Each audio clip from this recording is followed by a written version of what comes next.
Ladies and gentlemen, boys and girls, children of all ages, we proudly bring to you Mormonism Live! Shut up and sit down.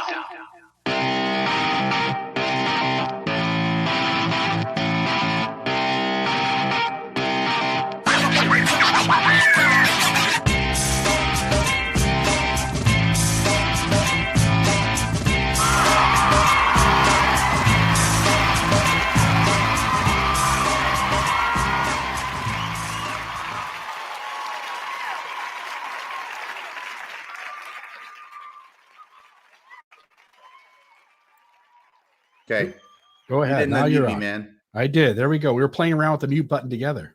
I think so. You were unmuting me, and I was muting me.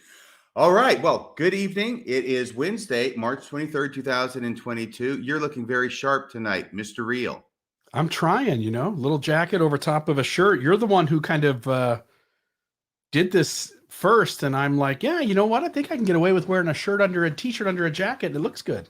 It does look good. You It looks rock like it and sometimes, and I went ahead with it. I like to think I'm a good influence on you. You're a very good positive influence on me. There's writing on your shirt. What does it say?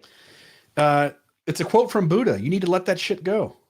Oh, wow. Translated from the original language, I guess. Yeah, from Sanskrit. Okay, perfect. Perfect. By the way, I'm going to be speaking, like anybody wants to hear me speak some more, but on Saturday, April 2nd, that's 2022, Florida, Orlando, Thrive. I think it'll be about 1:30 their time. And I will be appearing by special dispensation through Zoom or whatever kind of hookup they have. Nice. That'll be a lot of fun. What do you have coming up, Mr. Real? What do I have coming up? There is a party on Friday, so in 2 days, at my home for the post-Mormons in Southern Utah. There are times when I wish I lived closer to you or had unlimited miles. We'd have a lot of fun, RFM. Oh my gosh. Maybe too much fun. Police would probably be called. The fun's going to be happening whether you're here or not, but, Yeah, the problem is that if both of us get arrested, I have difficulty bailing you out. That's true. I will need a legal defense. Okay. Well, we have got a great show tonight. The title of tonight's show is Out of Africa. And I'm happy to announce that we actually have Robert Redford and Meryl Streep in the studio. Here we go. Oh, there's Meryl. No, this is much better than Meryl Streep and Robert Redford. This is Susie Benson. Hi, Susie. Hi, everyone. And we also have a gentleman here who is going to go by a name. Now, I have no respect for people who don't use their real names to just hide behind some kind of a made-up thing. But this is Black Exmo. Hello, everyone. Black Exmo, how are you doing tonight? Pretty good. How is everybody? Well, I'm fine, thank you. And I'm just trying to be very careful of my words because I actually know you. Yes. I know a lot about you, including your name, and we're not going to go there tonight because of personal reasons that you are not quite prepared to want your name or any kind of identifying information mentioned about you. And we'll let you talk about that when we get to your segment. But mainly what we're going to do tonight, we've got two guests. Both of them have connections to Africa in actually very different ways. And it ended up being that I think either one of these guests could probably fill the whole program. We may be going a little bit long tonight, but to try and give equal time, we're going to talk to Susie for approximately 40 minutes.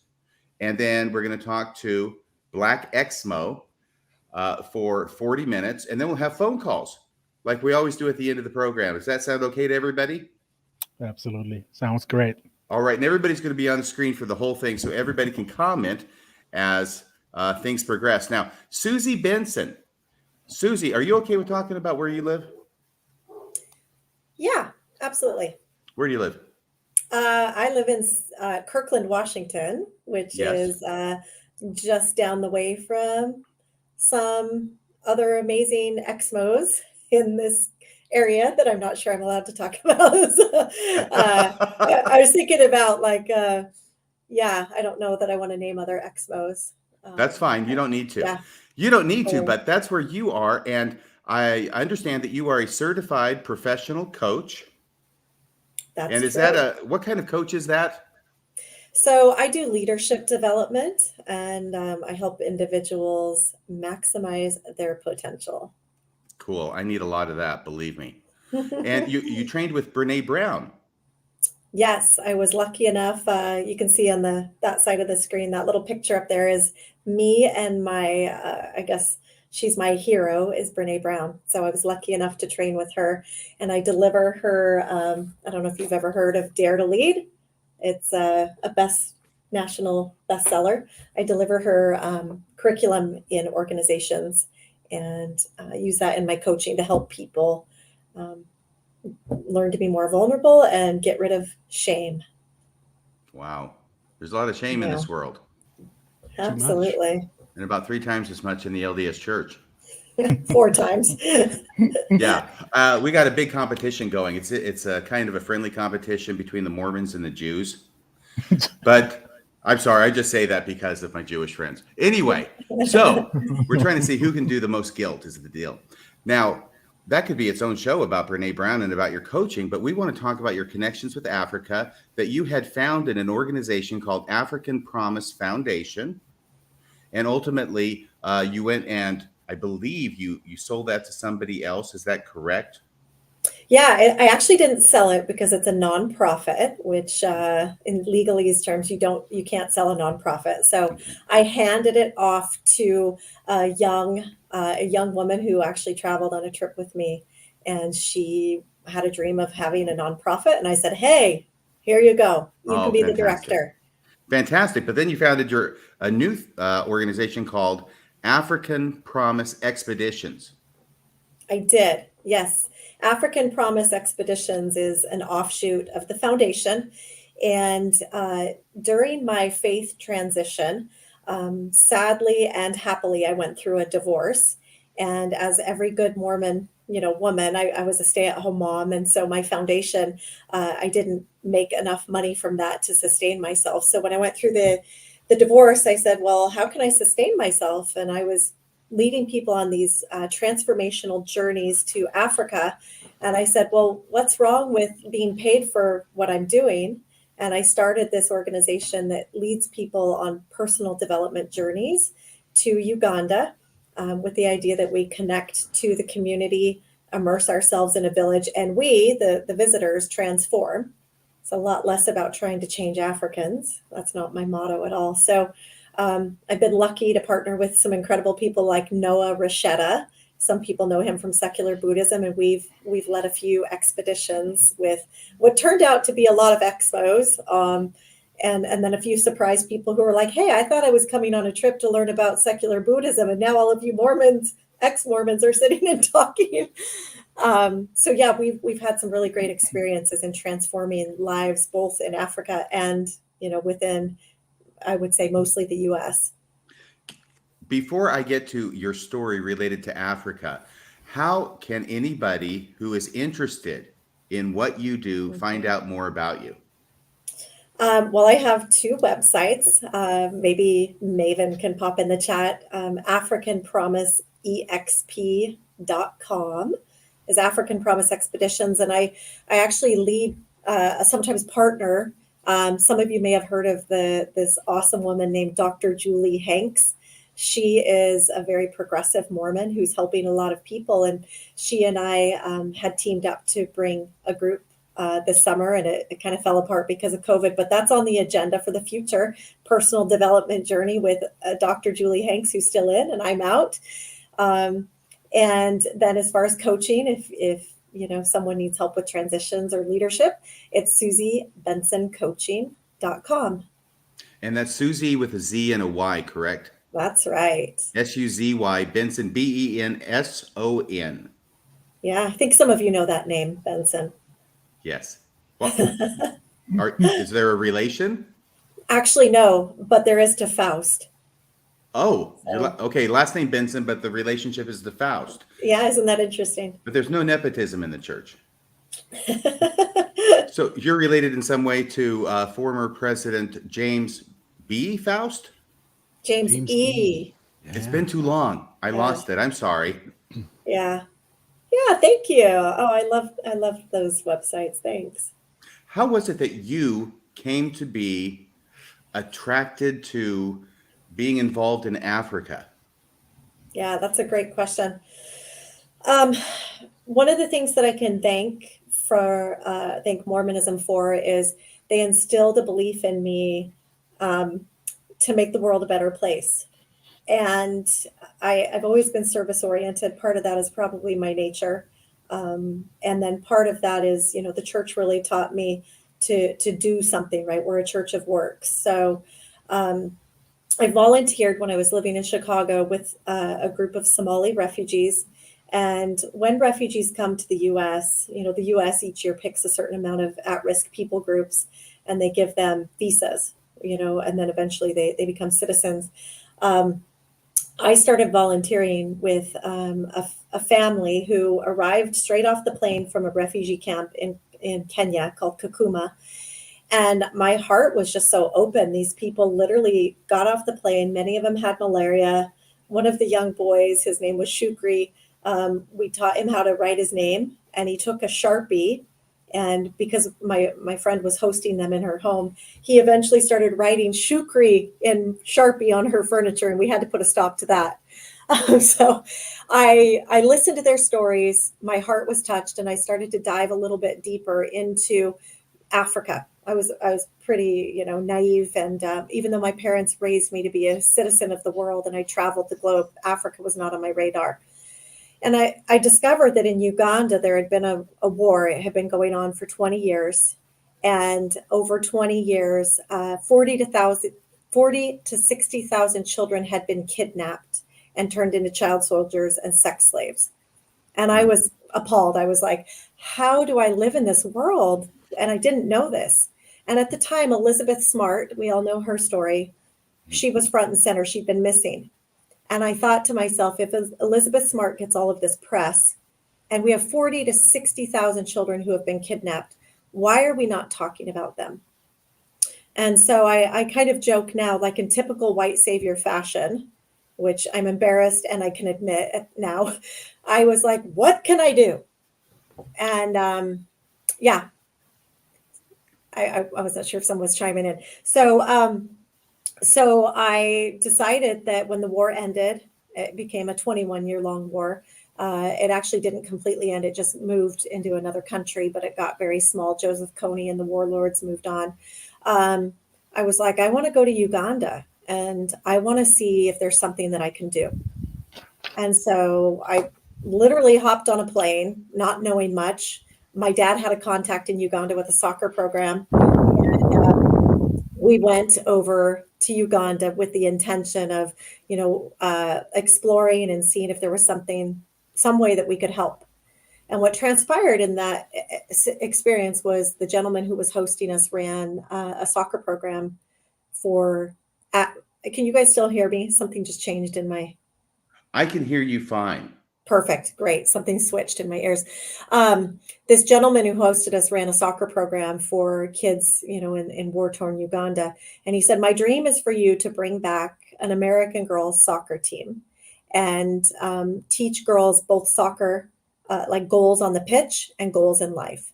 And so Maven might have a picture of the soccer team. I partnered with an incredible woman named Jackie Skinner she was from Provo, and we took Timpview High School girls soccer team to Uganda we were the first American girls soccer team. I don't think there's ever been one since. And we ran soccer tournaments with a lot of these kids who'd been child soldiers and were refugees. And Are you able to see the picture on the screen now, Susie? Yeah. Yep. So there's some incredible girls in there. I actually took Kimmy. Oh, there was a famous Provo politician, his daughter. I wish I could remember. Bramble. If anybody knows the politician Bramble from Provo, Utah, his daughter came on that trip, and some really incredible young women. So while we were there on that trip, we visited an internally displaced people's camp. And an IDP camp is different than a refugee camp because it's a camp within your country. So the government, in order to protect them from the warlords, gave people 24 hours to move into these camps. And it actually was a big debacle because it didn't protect them. It actually like made them easier targets for Coney and his warlords. Kurt Bramble, thank you, Mike. Yeah. And I took his wife and daughter. So we were in one of these IDP camps, walking through, kind of just learning, and Maven can pop up a picture of Tiger. So this is a picture of Tiger, and it actually makes me cry. Like, I'm a total crier, FYI. So Tiger literally descended upon our group, like in a very, bold way. And you can see the passion on his face. And he said, "Why have you forgotten our people? Our people have suffered a lot." And he said, "Please go back and tell the people of our suffering." And he actually said, "Go and tell Obama," which made me laugh, right? I chuckled at the time. But that's the moment where I saw Tiger, and I looked at him in the eyes and I said, "I promise I will go back and I will tell the people." Cue the tears. And that's where African Promise Foundation was born. It was out of a promise to this old man. And a year later, I went back with my board of directors because, of course, I went back home and I told the story and I rallied the troops, and I brought back my board because they needed to make their own promise. And while we're driving out in the middle of the bush, I see this sign, KO IDP Camp. And I said, "Oh my gosh, that's where I met the old man Tiger." And I said, "Stop, stop, stop." And we got out, we walked around this small little, it was a massive IDP camp, this small little area. And I told this story of this old man, Tiger, Tiger, Tiger. And eventually, an hour later, maybe, here comes Tiger on a Boda motorcycle on the back. And he's wearing the same shirt. And I was like, "Tiger, Tiger." And I was able to say, "I kept my promise. We're back and we're going to do something." And his name is actually Ojok Dick, his real name, but he was known as Tiger. So a lot of people were like, who's, they didn't make the connection. And so out of that promise, we started an organization where we employed 25 women, and Maven can show the picture. These are the women of African Promise Foundation. And they make recycled paper beads and turn it into jewelry. And the proceeds of that jewelry, we sell it in the States. We used a sponsor. We used to have about 40 kids before COVID that we paid school fees for. And so this is the women receiving their Christmas chickens because we appreciate them. And every year we want to show them gratitude at Christmas. It's a hard time for them. And in fact, I will plug African Promise Foundation right now, because if any of this touches you, these women through COVID have really been suffering. And so you can donate, even $25, and I would be happy to send it to them because we've done a few fundraisers through COVID. It's been really tough for them. So can I break in just for a second, Susie? Yeah. And I'm going to make an executive decision. I haven't talked to Bill about this. I hope it's okay. Everybody, if you were going to make any live chat donations or super chat donations to us tonight, could you please instead go to African Promise Foundation and contribute anything that you would contribute here to the show tonight, and just go there and make that contribution. Is that okay, Bill? That would be great, my friend. Absolutely. Okay. And hopefully even more than you usually. Go ahead and donate here. Yeah. Open your hearts, open your wallets. This sounds like a wonderful, wonderful program. Thank you. Awesome. And 100% of all proceeds, there's no paid staff. 100% of the proceeds will go back to the women. And what my commitment is if there's enough money that it can go to all 25, they gather and we'll take a picture and you can share it in the future on the show. That'd be great. By the way, I can't do anything right now because I'm busy with the show, but I will personally make a donation here after the show's over. Thank you. That means a lot. Uganda has, out of COVID, they were the country where the kids have been out of school the longest. They just started in February. So 2 years of no education, and there's no online schooling. And our students, I actually, it's a little bit heartbreaking. I got the school fees because I still stay very involved. The list recently, and what I noticed was our students, like, it dwindled. We don't have 40 students anymore. And I asked our liaison why. And he said a lot of them just gave up. 2 years without education. And not to get on my soapbox, but where I live in Kirkland, Washington, a lot of the complaining about our kids have to eat outside and they have to wear a mask. And my heart was like, wow, how resilient your children are going to be. They're going to learn so much from this because, my friends in Africa didn't get to go to school. So what a privilege. And that's part of the privilege, the white privilege, the Western privilege that I see. Yeah. Well, I tell you, we've got a limited amount of time, and I know there's some very specific points that you want to make. Some of it having to do with your initial perceptions or goals when you arrived in Africa the first time, and how that changed over time into how it is that you approach your program now. Yeah, absolutely. Yeah, as I mentioned, like Mormonism gave me that drive to do good, and part of my first journeys over there, I would always go to church, and so my work has changed a lot, because when I started, it was from an angle of I need to go and save Africans. And I would go and hold babies in orphanages thinking I was doing a good thing. And to be honest, it made me feel good, right? There's like, all of us think we're altruistic, but it's, to some degree we get something out of it. But what I've learned now, and it ties even into missionary work, is it's not our job to go and save Africans. Africans are very, and we've got how many countries? Black Expo is at 54 African countries. Yep. 54 countries, yes. Yeah, we just can't lump everybody into one like it's a continent, people. And so we can do a lot of harm. And even, I have really strong feelings about missionary work now, whereas I used to feel so proud when I'd see the Mormon missionaries. We do a lot of good, right? We have Mormon Helping Hands, and I've often seen Mormon Helping Hands distributing vaccines, etc. And we do a lot of harm. And so when I first started, what felt like pride when I'd go to church changed when I realized, like, this is not much different than colonialism. We came in, and the colonists, came in and westernized Africa, and they brought religion, and they brought all sorts of different things. And when we send missionaries in to Uganda, I'll say that in particular, I know of a situation where someone was taught the discussions, and he had multiple wives. And in order to get baptized, what do you think he was asked to do? I know the answer to this question, so it's not fair for me to respond. Bill, what do you think? I'm going to guess that he had to desert all of the other women except for his first wife. That's right. So in order to get baptized, he would have had to get rid of his wives. And so isn't that ironic? Oh, hugely ironic. It's bad in the first sense, but how ironic for that to be a condition to being baptized into the LDS Church. By the way, I think everybody understands, and I think I do too, that plural marriage is an accepted practice in Uganda. A lot of places it is accepted. Yeah. So there are over 50 tribes. So, it depends on kind of, and the main religion is Christianity, with Islam following second. So in some Christian areas, it's not an accepted practice, but definitely in tribes. My son, eventually we'll probably talk about, I have an adopted son. His father had multiple wives.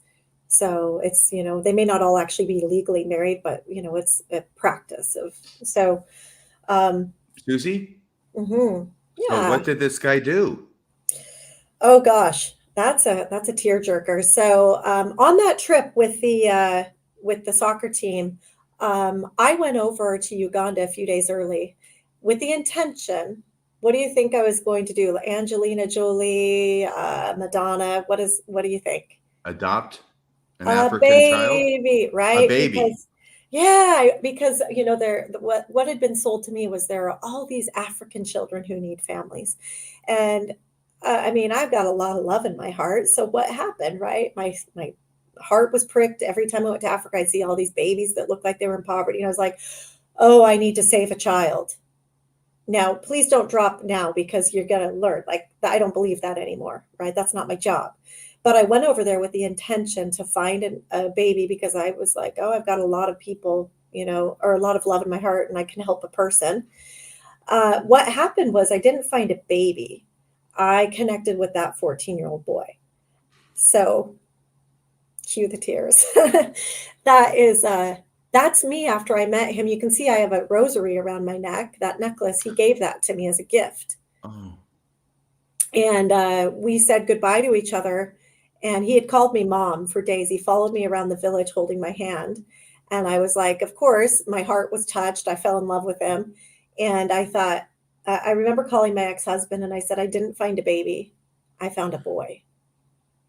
And it was like mic drop, right? Like who brings a young man into their family? You've got younger children. There's all sorts of horror stories about sexual abuse, right? And so I went back after that trip, and we decided to start selling that paper jewelry. That's before I had the inception of that. How can I help people? I started just selling it to friends to pay his school fees, and not knowing that would be the birth of, how can I help, people sustain their feed them income, etc. And eventually my ex-husband, I remember it was on Mother's Day, he gave me that gift. He said, we can adopt him. So we did.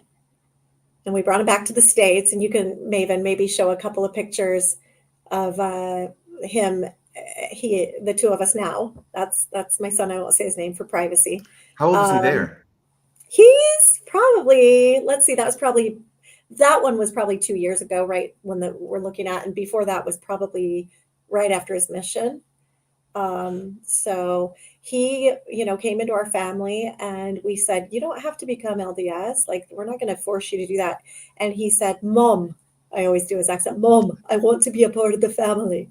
So he went to church and he got baptized. And a couple of years later, he got called on a mission back to Africa. And he was ticked. He was pissed off because he was like, I've lived my whole life in poverty, and now I get sent back to poverty.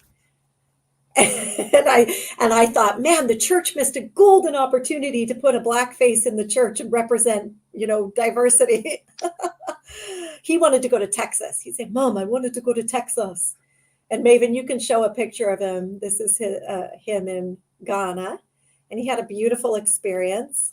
And he was not he was the kind of a missionary where, he just loved people. You can see he's the happiest kid. Oh, I love that picture. Yeah. Now he's 27 Wow, or 26. He's getting married.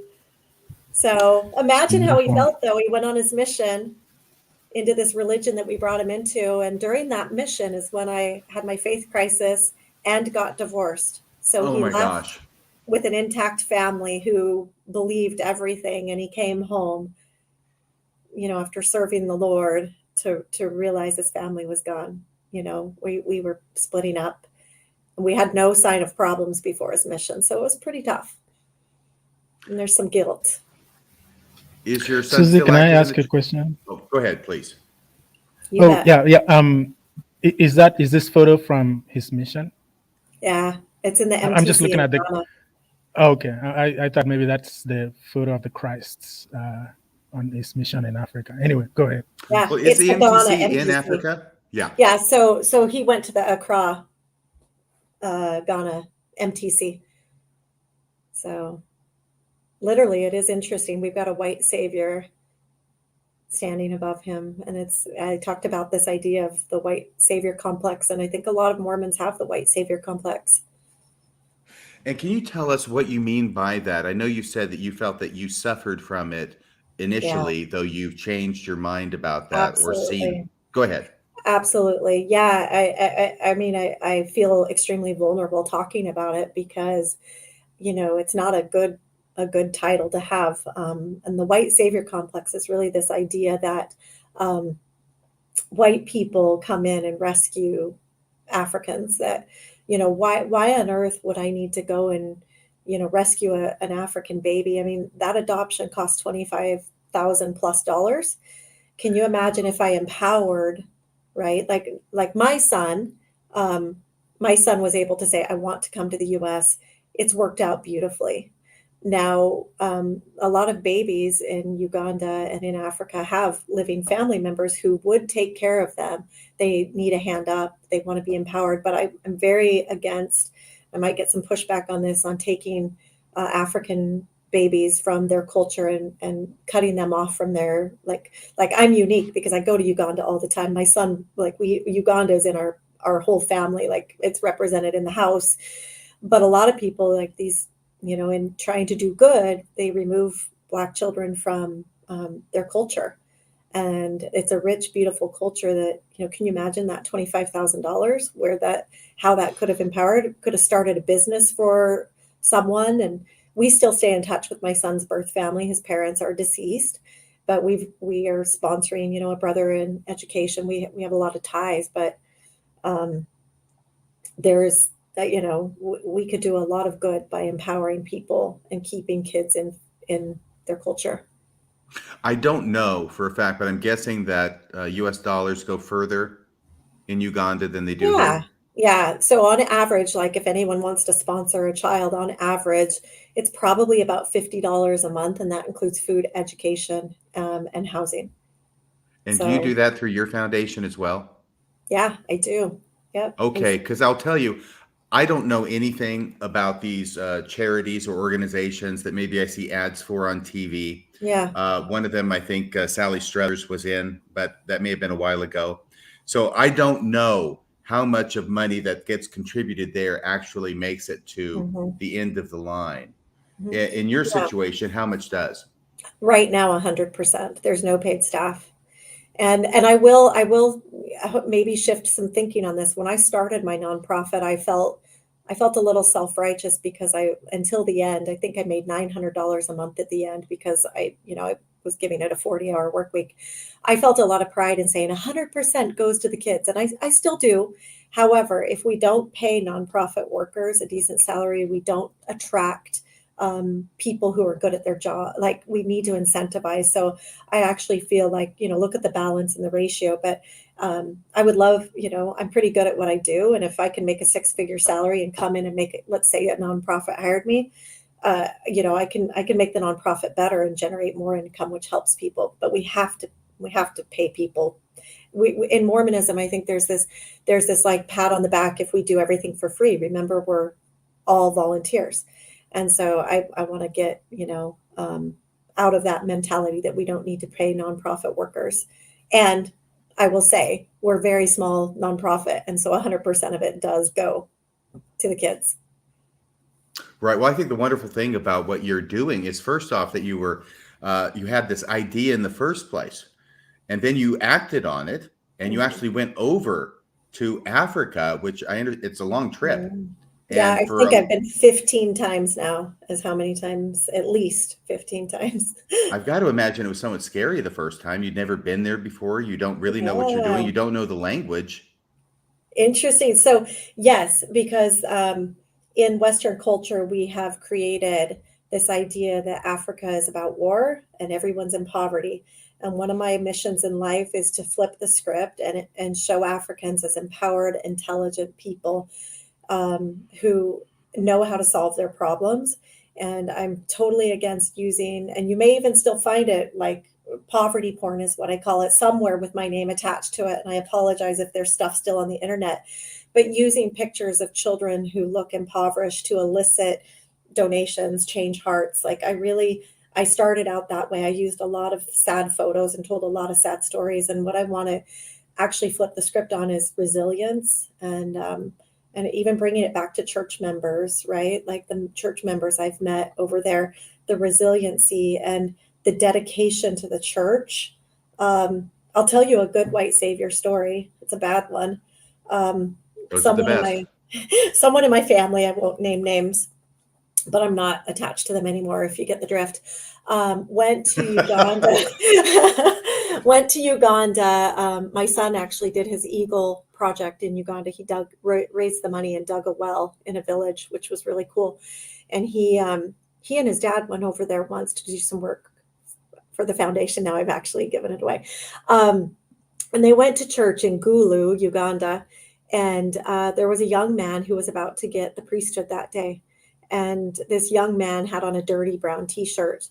And this white person, I'll say, this white man, out of the goodness of his heart, thinking it was a good thing, offered to exchange shirts with the young man who was getting the priesthood.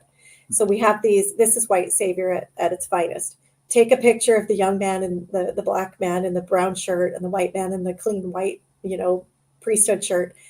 And then an after picture, they switched shirts. The white man gave. So could that be a good thing? And yeah, sure.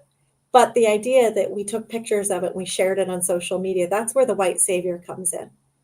Okay. And even the thought of changing shirts. So, this person could feel more white because that's how the general authorities dress, right? That kind of makes me sick to my stomach. Like, let's meet you where you're at and you're wearing a brown t-shirt and who cares? We're so happy you're here. It's not really the mentality. Like, there's a lot of like, look the part where if you're not wearing your white shirt, to church, you're less than. So that right there demonstrates white savior complex. Yeah. And bless his heart. He didn't know better. I bought into it at the time too. And when people travel with me, there's a picture, Maven, of me hugging someone. So I tell people now, if you go on a trip with me, you don't post pictures of anyone unless you have a relationship with them. And if they're a child, you've asked permission by their parent.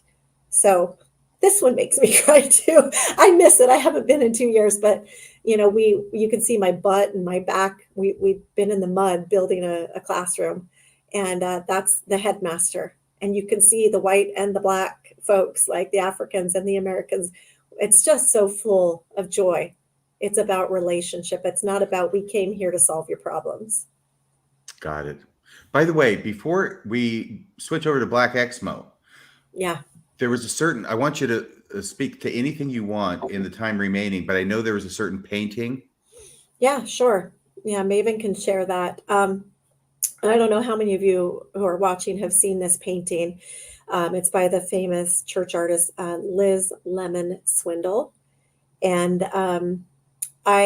this painting was commissioned by a charity, or I guess Liz Lemon Swindle agreed to paint this painting for a charity based in Utah. I won't say their name because I respect them. They work in Zambia, and it was sold to raise money to help this organization. And I was at the founder's home one day because she actually was instrumental in helping me get my foundation off the ground. I reached out to her and said, "Hey, give me some tips. Would you be willing?" And I was standing in her family room one day, and all of a sudden, like, this hot man comes into her family room, and I'm like, "Oh my gosh, that's Jesus from the painting." And at the time, I don't know if it is still her partner, but that person was her partner. And she explained that he had gone to Zambia to pose for that picture. And that, I think I actually saw the real picture, and it turned into a painting, and then Liz Lemon Swindle turned it in. But for me, what this painting now represents, I used to have it in my home, and I feel sad to say this because I used to have it in my home. But for me, that is blue-eyed Jesus. Right. This is not representative. Yeah. And all of her paintings paint hot Jesus. He's so hot. His blue robe really makes his blue eyes pop. Yeah. And it's so representative of this idea that Jesus was white. And to me, I know, like, part of me feels like worried saying this because I know where the intent was, and I know the heart of the people around it. And at the same time, it's so representative of me, literally the white savior coming to rescue the Africans. And it actually hurts, and it just doesn't bode well with me. I think this is one of the pictures, if I'm remembering correctly, it was in the last few months where the church issued an announcement specifically authorizing certain pictures or paintings to be put up in ward buildings, and this was among them. Really? Do you remember that, Bill? Yeah, I remember them approving certain paintings to be used differently than what's been used in the past, but I don't remember what they were. This was one of them. I was going to add really quickly, my wife and I got married in the Washington, D.C. Temple in 1997. At the same time, in the Washington Temple Visitor Center, Liz Lemon Swindle was there. At the time, I thought it was the coolest honeymoon ever. Like, I go get sealed to my wife in the temple, and we walk across the street walk next door to the visitor center, and we listened to Liz put on a really cool presentation. And she spoke at length about the guy that she had be the model for Jesus and all of these paintings. So I could connect with that story. Yeah. I mean, again, I just was like, hot Jesus is in the room. I was like, damn, can I say that? Damn, you're lucky. I know, but I understand he's celibate. Oh, this guy probably wasn't, but Well, I mean, it's Jesus, Not right? according to early Yeah. Mormon doctrine. No, I know. He's got Mary and Martha on the side. He's a polygamist, right? Yeah. I understand. But I know we're running short on time, but we've got a little bit left here. Susie, there was something you'd mentioned to me about a white person going over to Africa holding one of these orphans willy-nilly, and it being a natural response that a person has. Yeah. But you came to understand that might not be so beneficial for the children. I love that you're saying this, because we could talk about 500 things. Like, I've got Nelson in Africa up above my other screen, and Go ahead and say that. Well, say about Nelson, President I'll say Nelson, that please. quickly, but then I love the other piece, because you're making a difference today, because you're educating people who may not know better, and when we know better, we have a responsibility to do better. So President Nelson, I don't know if it was a year or two ago, popped into Kenya for a great big regional meeting, and I've got it pulled up. But basically it was like, you poor Africans, like the solution to poverty is to pay your tithing. And so that same poverty continues from one generation to another, quote, until people pay their tithing. And so it hurts my heart, like, deeply, because I have been in the bush of Africa. I have been in places that most people will never go. And it hurts my heart deeply to think that someone might choose to pay tithing over school fees for their child, over something that's nutritious, over clothing. I have met with child soldiers who are missing limbs and breasts and ears, and lips have been cut off. And, people like that, who are the most disadvantaged people I've ever met. And to have them be manipulated into paying tithing hurts my heart. Something you said about that scenario resonated with me, because can you just share with the audience about how many people were there and how they got there? For some reason that impacted me. It's not, I don't know. I just think, you get in your car and you drive to the steak center or whatever, right? Yeah. Different there. Yeah. And what do you mean by there? I'm in Africa to come to hear the prophet. Oh, right. To the regional conference. Yes. Yes. Well, when I was reading this article earlier, for instance, I saw something about a leader from Jinja. Jinja is Uganda. That's where I've been to Jinja lots of times. So to get to Jinja to Kenya would have been a plane ticket or an arduous, I don't know, maybe 14-hour journey. And so I know that lots of people have, they saved their money. They might have sacrificed school fees, etc., to get to this conference. And then the second piece is, do you know how many Ugandan LDS folks that I've met who've used their life savings to get to South Africa to go to the temple?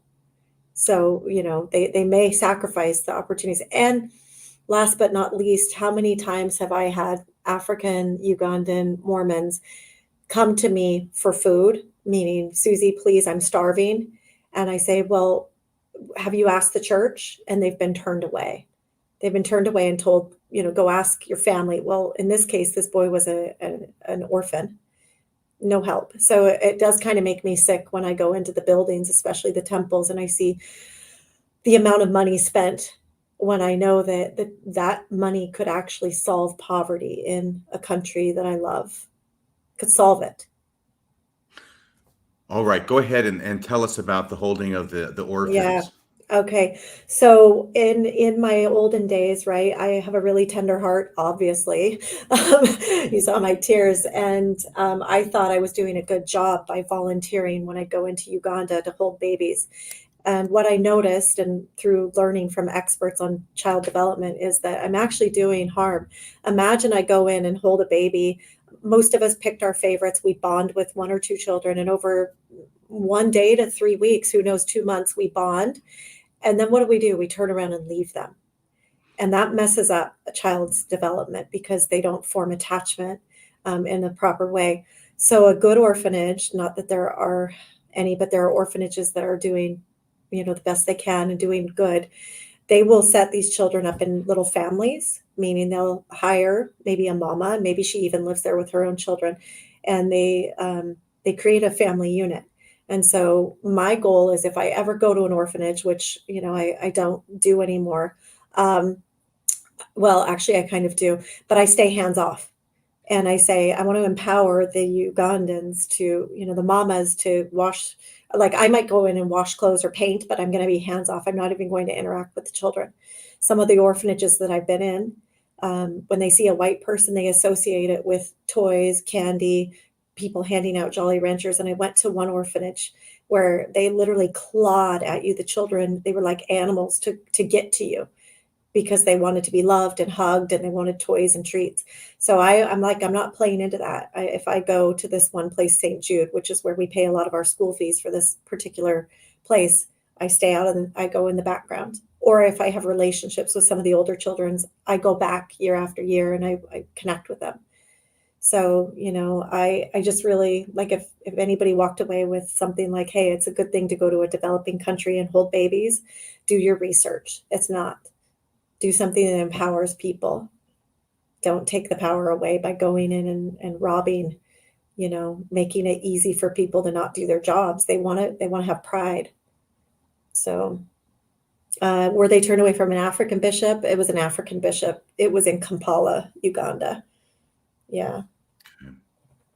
Well, I think that that sentiment you just expressed about, I'm sorry. I was going to say that was a great ending point to transition over to Black Exmo, except for one thing. Can you just briefly tell the story you shared with me earlier today? I think it was about the African missionary that you met returning from his mission. I'll try to make it quick. So there's a picture, Maven, of me and Alex that you can post.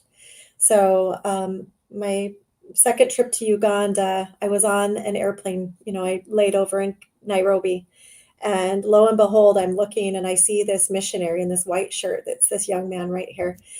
And we sat from Nairobi to Kampala on the plane, and we talked and we bonded, and kind of fell in love with this kid. I really did. He calls me mom. He's my son. And when we get to the airport, I'm waiting for my ride, and my ride's not there. And, I think it's my third time to Uganda. I can't remember. So I was still pretty new, and he wouldn't leave me. And I was like, eventually I was like, Alex, like, you just got home from a 2-year mission. You've got to go home and see your family.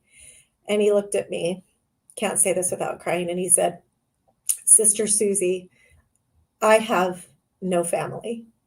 God sent you today to be my mom. Because I can't do this without crying. He said, because I had no mother to greet me after my mission. And Alex became our first sponsored student. That girls' soccer team met me a few days later. We all went to church because they were all Mormons. It was Tinview High School. They met Alex. Those young women from high school came up with the funds to put him into driving school. And that was his first job. He became a driver. And now he's gone to university. And this Alex, to this day, continues to take in orphans. And one woman is sponsoring that little boy right now. I wish I had a picture of him. I'll see if I can find it.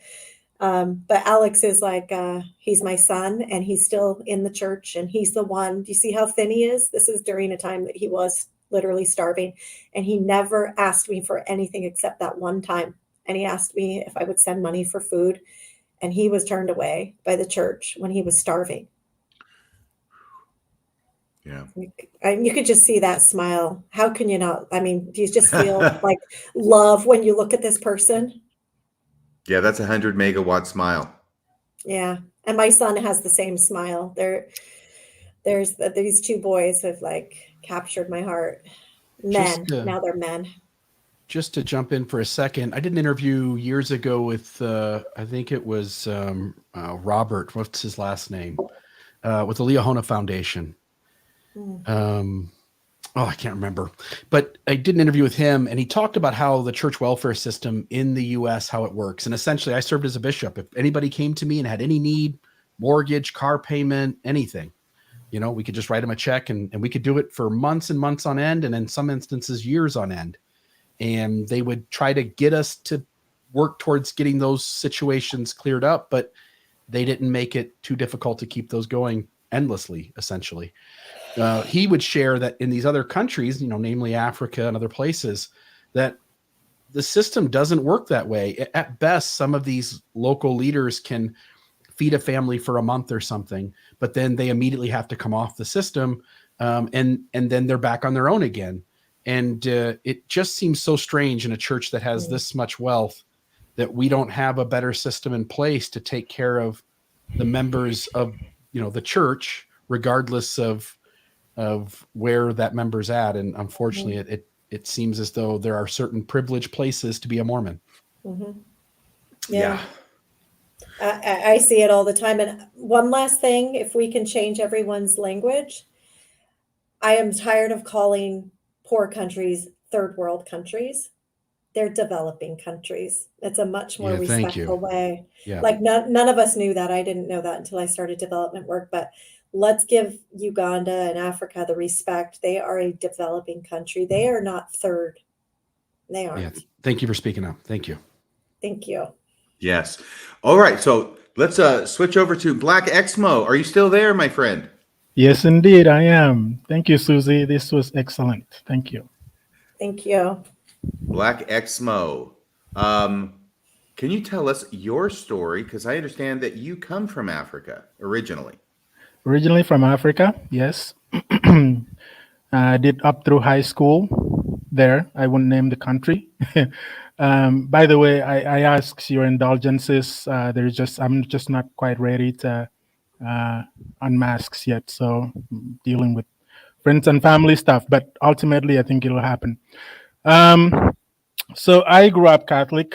In retrospect, I look back at it now, and I think I'm one of those where the church had me at hello. I actually went looking for the church. I grew up in a different faith, and I think sometimes Mormons think that the sadness that they feel when a member of the family leaves a faith is unique to Mormonism. It isn't. Other faiths do suffer that. I have family members, and the family has been entrenched in that faith for a very long time. And so when I decided to step away, it was heartbreaking for my family. But yeah, so I searched for the church. I sat down and took the discussions over a couple of days. Days? Yeah. Okay.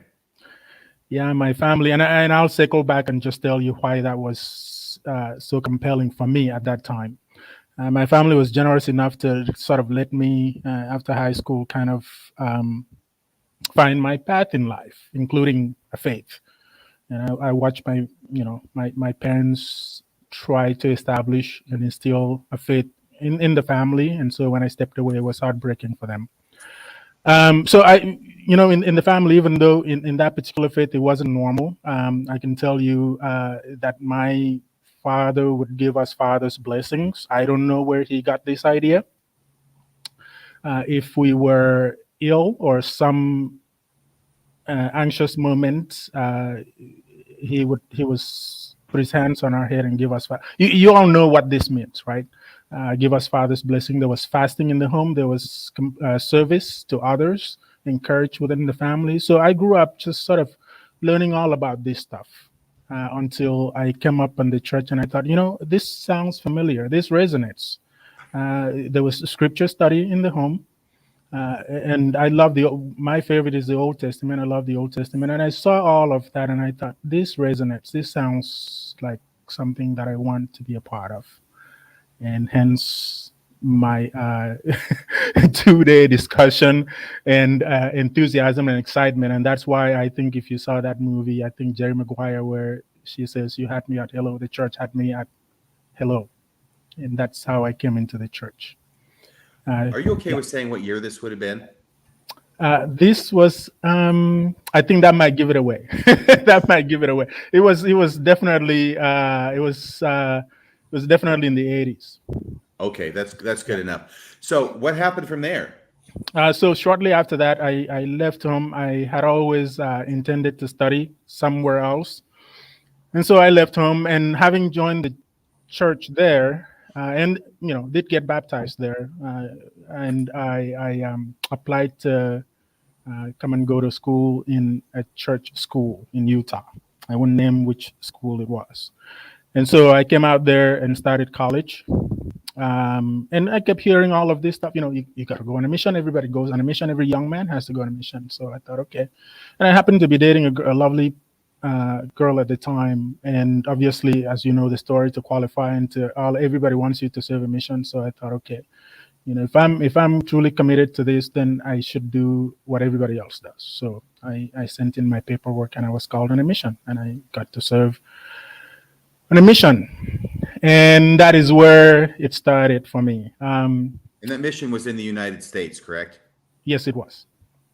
Yes, it was.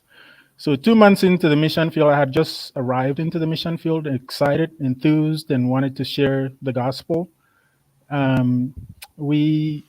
This was an area that very cosmopolitan, and we did a lot of tracting. Knocked on a door, and this young man opened the door, and we started teaching. And he said, I like all of this, but tell me, why are you here? And I thought, what do you mean? Missionaries come out. I'm here, I'm a missionary, and we're here to share the gospel with you. It's like, no.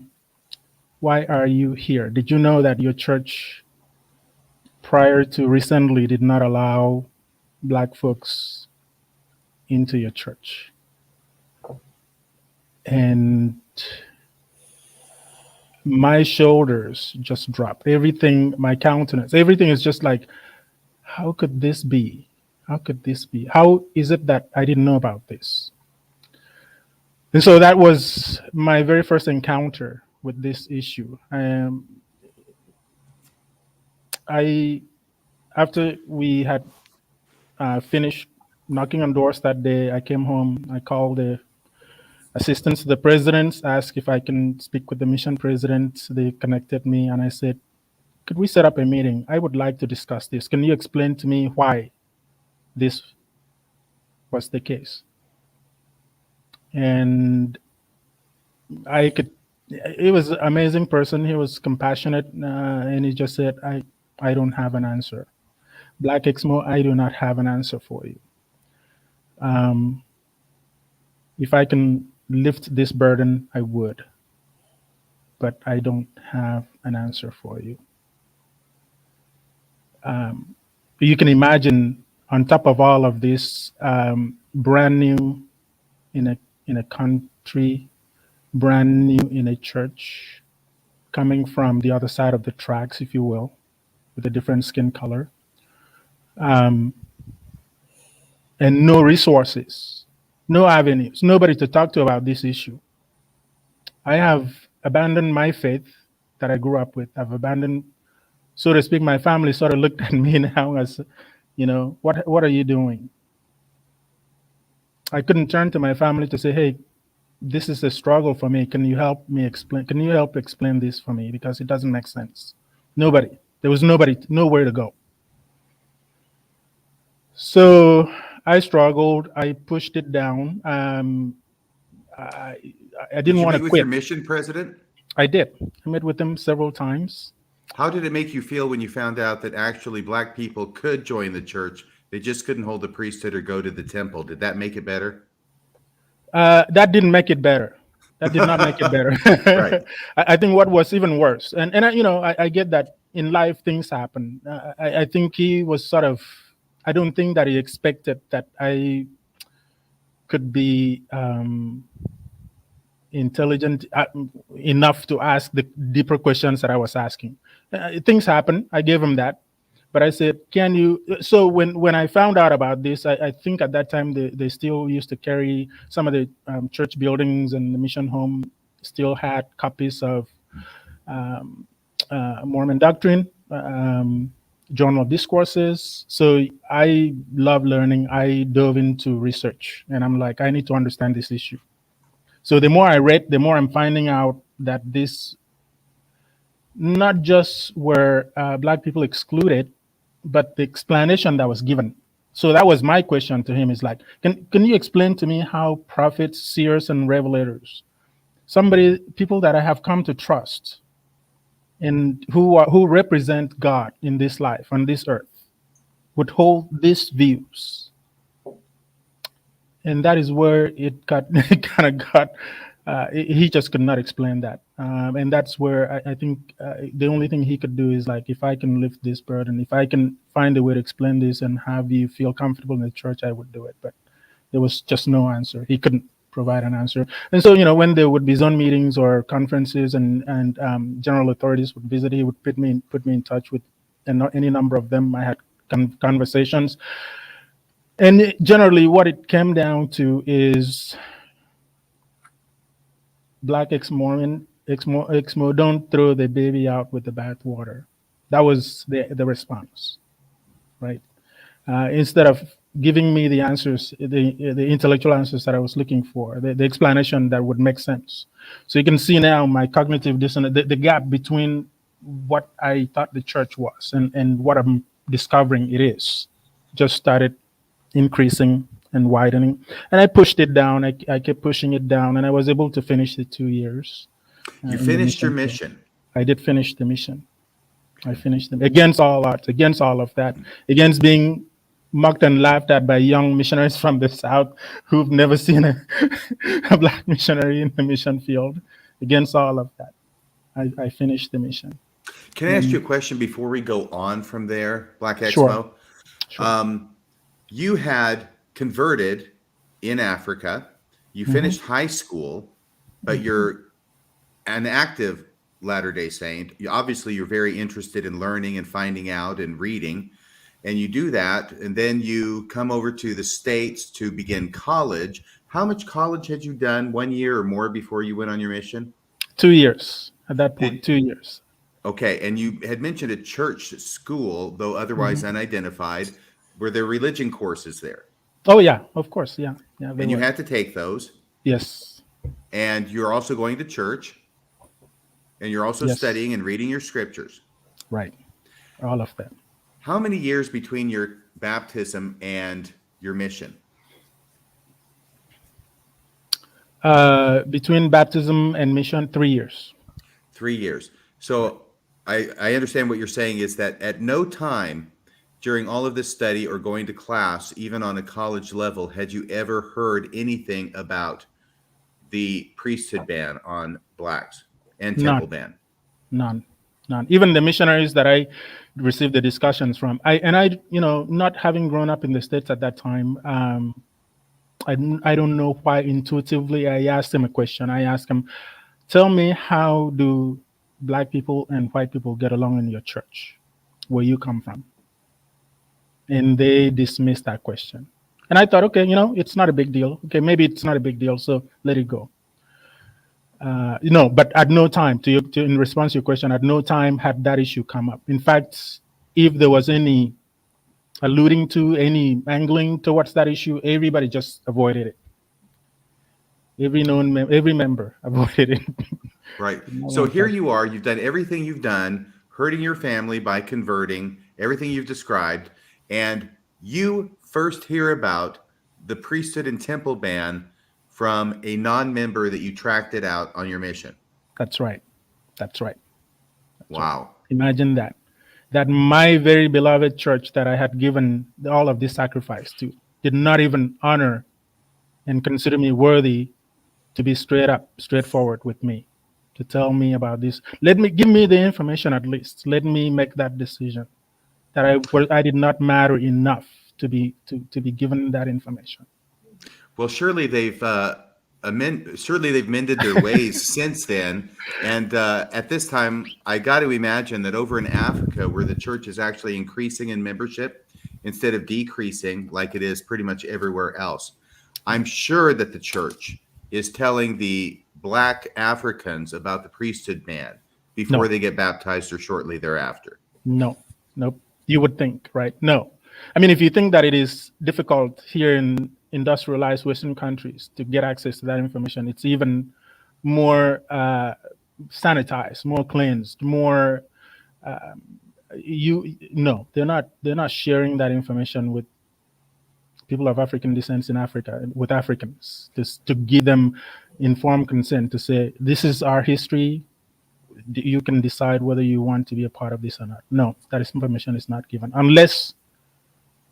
And I would say for most Africans who don't understand slavery in this country and don't understand just the dynamics, social dynamics in this country, it may not even occur to them to ask that question. But you would think that for transparency's sake, that you would volunteer. The church would volunteer that information, but no, it is not discussed. Well, those young African missionaries serving don't even know that. They don't know that. That seems strange in light of Elder Ballard saying, just trust us wherever you are in the world. And you share this message with anyone else that raises the question about the church not being transparent. We're as transparent as we know how to be. As we know how to be and telling the truth. Yeah. Right. Oh my gosh, that's painful. But it's just like they're setting up all these time bombs, aren't they? Yeah, that's right. I mean, that's probably about the one good thing that the church does is setting up time bombs. Yes. In individuals' lives so they can blow up on them. Right. And then the church tries to make it sound like it's not that big a deal.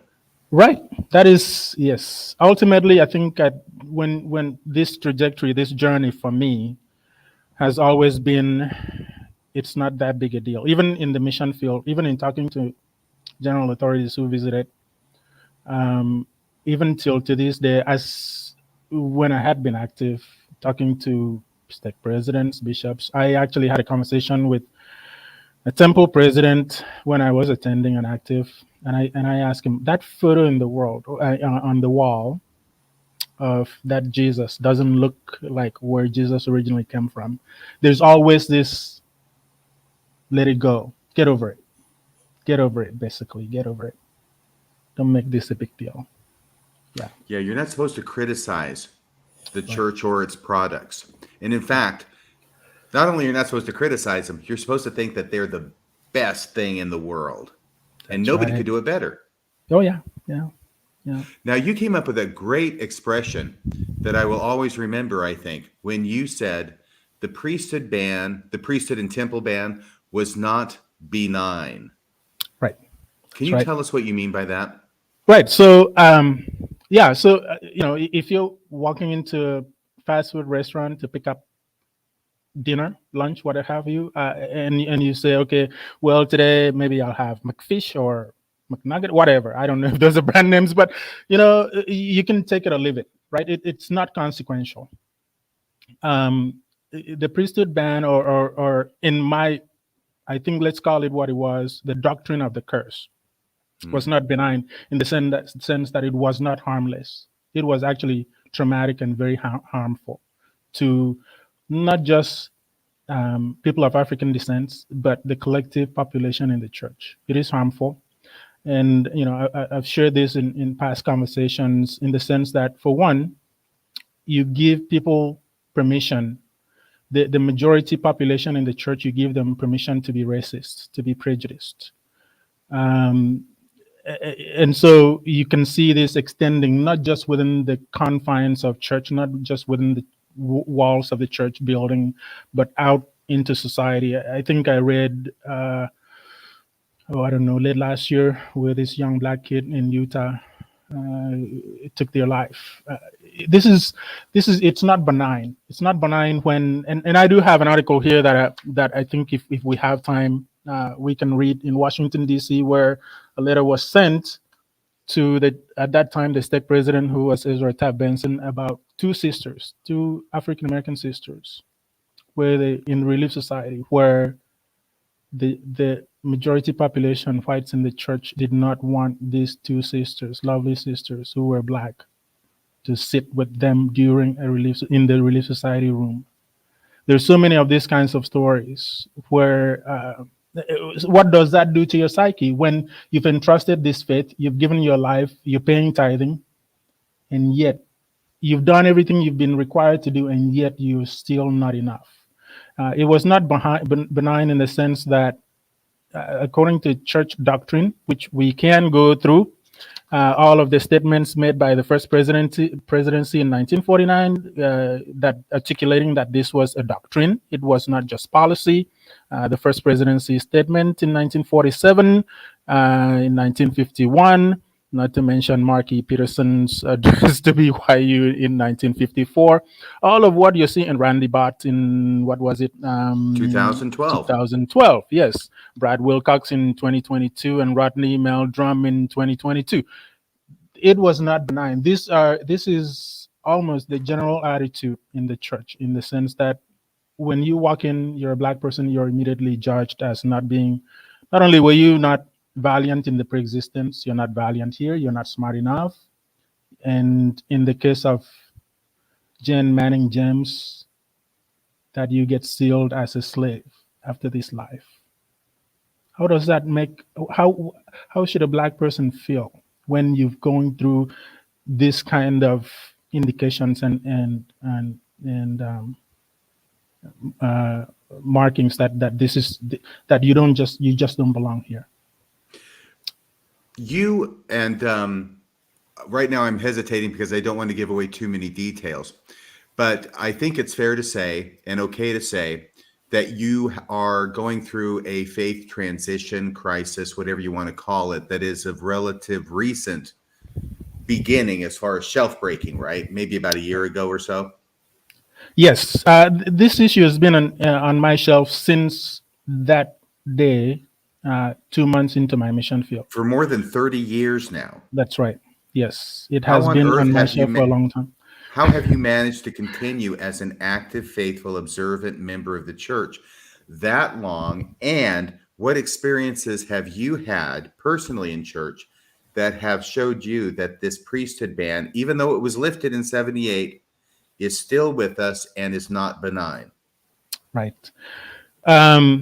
Yeah. So the first part of the question, how have I managed to survive this long, has been sheer tenacity. It has not been without its downside. I mean, this issue led to depression and suicidal thoughts for me. But going to school in Utah as a black person, when you get into a relationship and the bishop discourages you because of this doctrine, it was not benign, right? When you're trying to form friendships or just walking into a classroom, in a math class, in an engineering class, or pre-law class, and everybody looks at you like, are you smart enough to be here? It was not benign. So you're constantly on guard. I mean, imagine just walking through life constantly on your guard, knowing that any environment that you're going to be walking in, you'll be judged, that you're not good enough to be here. Not only were you not good enough in the pre-existence, you're not good enough here, you don't belong in this class or what have you. So, and then it spills over into relationships. So the church tells you that as a black person, you're less valuable. I mean, if you read one of these statements by Brigham Young, that he said, any white person that mixes their blood with a black person and the child, all of them should have their head cut off. How is a parent? How are you going to show up with the family of your of a person you're dating, and they look at you and they're like, "But he's black," and you know what Brigham Young said, right? So this is the kind of thing that you're having to navigate and you're having to go through. I'm thinking of the second part of the question. Oh, it was your personal experiences, which you've already started to get into. And by the way, you sent me an article that came out, well, I don't know how recently, but it had to do with blood supply in Utah in the 40s and 50s. Yeah. So a book called, let me see here. It is called Flesh and Blood. And this is, where is it? This is an article by an author. She wrote a book about this, wherein, if you don't mind, I can just do a quick read. So it says, in 1943, the LDS hospital opened a blood bank, one of the first in the Intermountain West and the second largest hospital blood bank, modeled after Johns Hopkins Hospital. The long-standing Mormon teaching about white racial superiority and concerns that even one drop of Negro blood might render a man unacceptable to enter the lay priesthood prompted the hospital's blood bank, like the blood banks in the American South, to maintain separate blood stocks for whites and blacks. In 1978, after decades of controversy, and the church announced that all worthy male members of the church may be ordained to the priesthood without regard for race or color. Shortly after this public directive, Consolidated Blood Services, which is the company for the Intermountain region, announced for the first time an agreement to provide blood bank services for group of hospitals with previous LDS connections, including LDS Hospital, Primary, Children's, and Cottonwood Hospital in Salt Lake City, McKay Hospital in Ogden, Utah Valley Hospital in Provo. Although the maintenance of separate blood stocks for whites and blacks had reportedly been abandoned by the 1970s, reporters describe how some patients who expressed concern about receiving blood from black donors continue to receive reassurances that this would not happen. So there you go. So it was not benign. So it affected everything from who you marry to where you go to school, how you were treated, or even how comfortable you are in church and when you go into the hospital. Can I say something, Black Exmo? I always pause right before I say your name. Yes, please. For some reason. Make sure I'm getting it right. Thank you. I appreciate it. No, as we've been talking over the last week, it has really come home to me because basically this is a problem with a group of people that's different from me, doesn't concern me. I don't have to spend a lot of time thinking about it, right? So I'm really learning more from talking to you and thinking about it more and more as I talk with you, that this whole idea that the church has and that they're going through and that they're emphasizing every time somebody gets up, whether it's President Oaks at the B1 celebration, to make it very, very clear, we've got no blood on our skirts. This ban came from God. And we don't know why. We don't know why. We used to know why, but we don't know why anymore. But the one thing we know is that it came from God. That part was clear to me. But what I never considered until speaking with you is, how does that make a black person in the church feel? This isn't something where they're simply being felt like they are lesser by their other white or non-black church members that they go to church with, right? I mean, that would be bad enough. But what's being emphasized is that you are lesser in the sight of God. Right. And, and that is the thing. There was actually a podcast that I listened to on Monday. This young lady just lamenting. And I think if you read Jen Manning Jem's story, where that quote, and it breaks my heart every time I read that, where she says, "Is there no blessing for me? Is there no blessing for me? Is there no blessing for me?" I think assigning this racist doctrine to God, I think, is a cop-out. I think if the church were courageous, it would stand up and deal and face this and just say, we screwed up. Because it does not make any sense. I think this has been where my shelf was so heavy that the church is telling me that this God, who is no respecter of persons, who in the Book of Mormon says, bond and free, black and white, all are alike unto God, all are invited. Who in, I think, the second article of faith says, we're not accountable for anyone else's transgression. I think that's the second article of faith, other than our own, yet violates all of those doctrines and principles and assigns blame on God that this dark skin that I had no choice in picking. I did not pick this color of skin. Given all of the burdens, if I had to choose, would I? No. I love it. I love my skin color. But given all of the burdens that you carry in society, who would want to go through the psychological trauma of being relegated to this, as in the case of those two sisters in Washington, D.C., Stick Relief Society, sitting in the back room, or nobody wants to sit. Nobody wants to be. Basically, what this doctrine did is give other people permission to be racist, divine permission to be racist. Right. And the directive, as I recall, because it was also in The Rise of Modern Mormonism, David O. McKay and the Rise of Modern Mormonism by Greg Prince, that story. There were two Black sisters coming to church, and the solution to it was, well, we'll just have them sit on the back row. That's right. That's right. Ask them. If you read, let me see here. I think I highlighted a couple of places. If you read that statement, it actually goes in and says, what does it say here? You know, these people, does it put it? There's a demarcation of them and us, and it's just, you know, when you're having to deal with this and try to fit in, just imagine the burden that the Black members carry in the church. I hope the church would recognize that it is not easy being a Black member of the church. I don't think they give really two thoughts to you. No, not at all. Otherwise, they would have addressed the issue way back when in the mission field when I brought it up.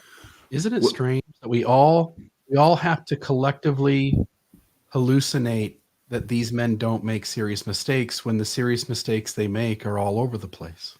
Yeah, absolutely. And that's why I like what Black Exmo says about the ban the curse, the doctrine of the curse was not benign.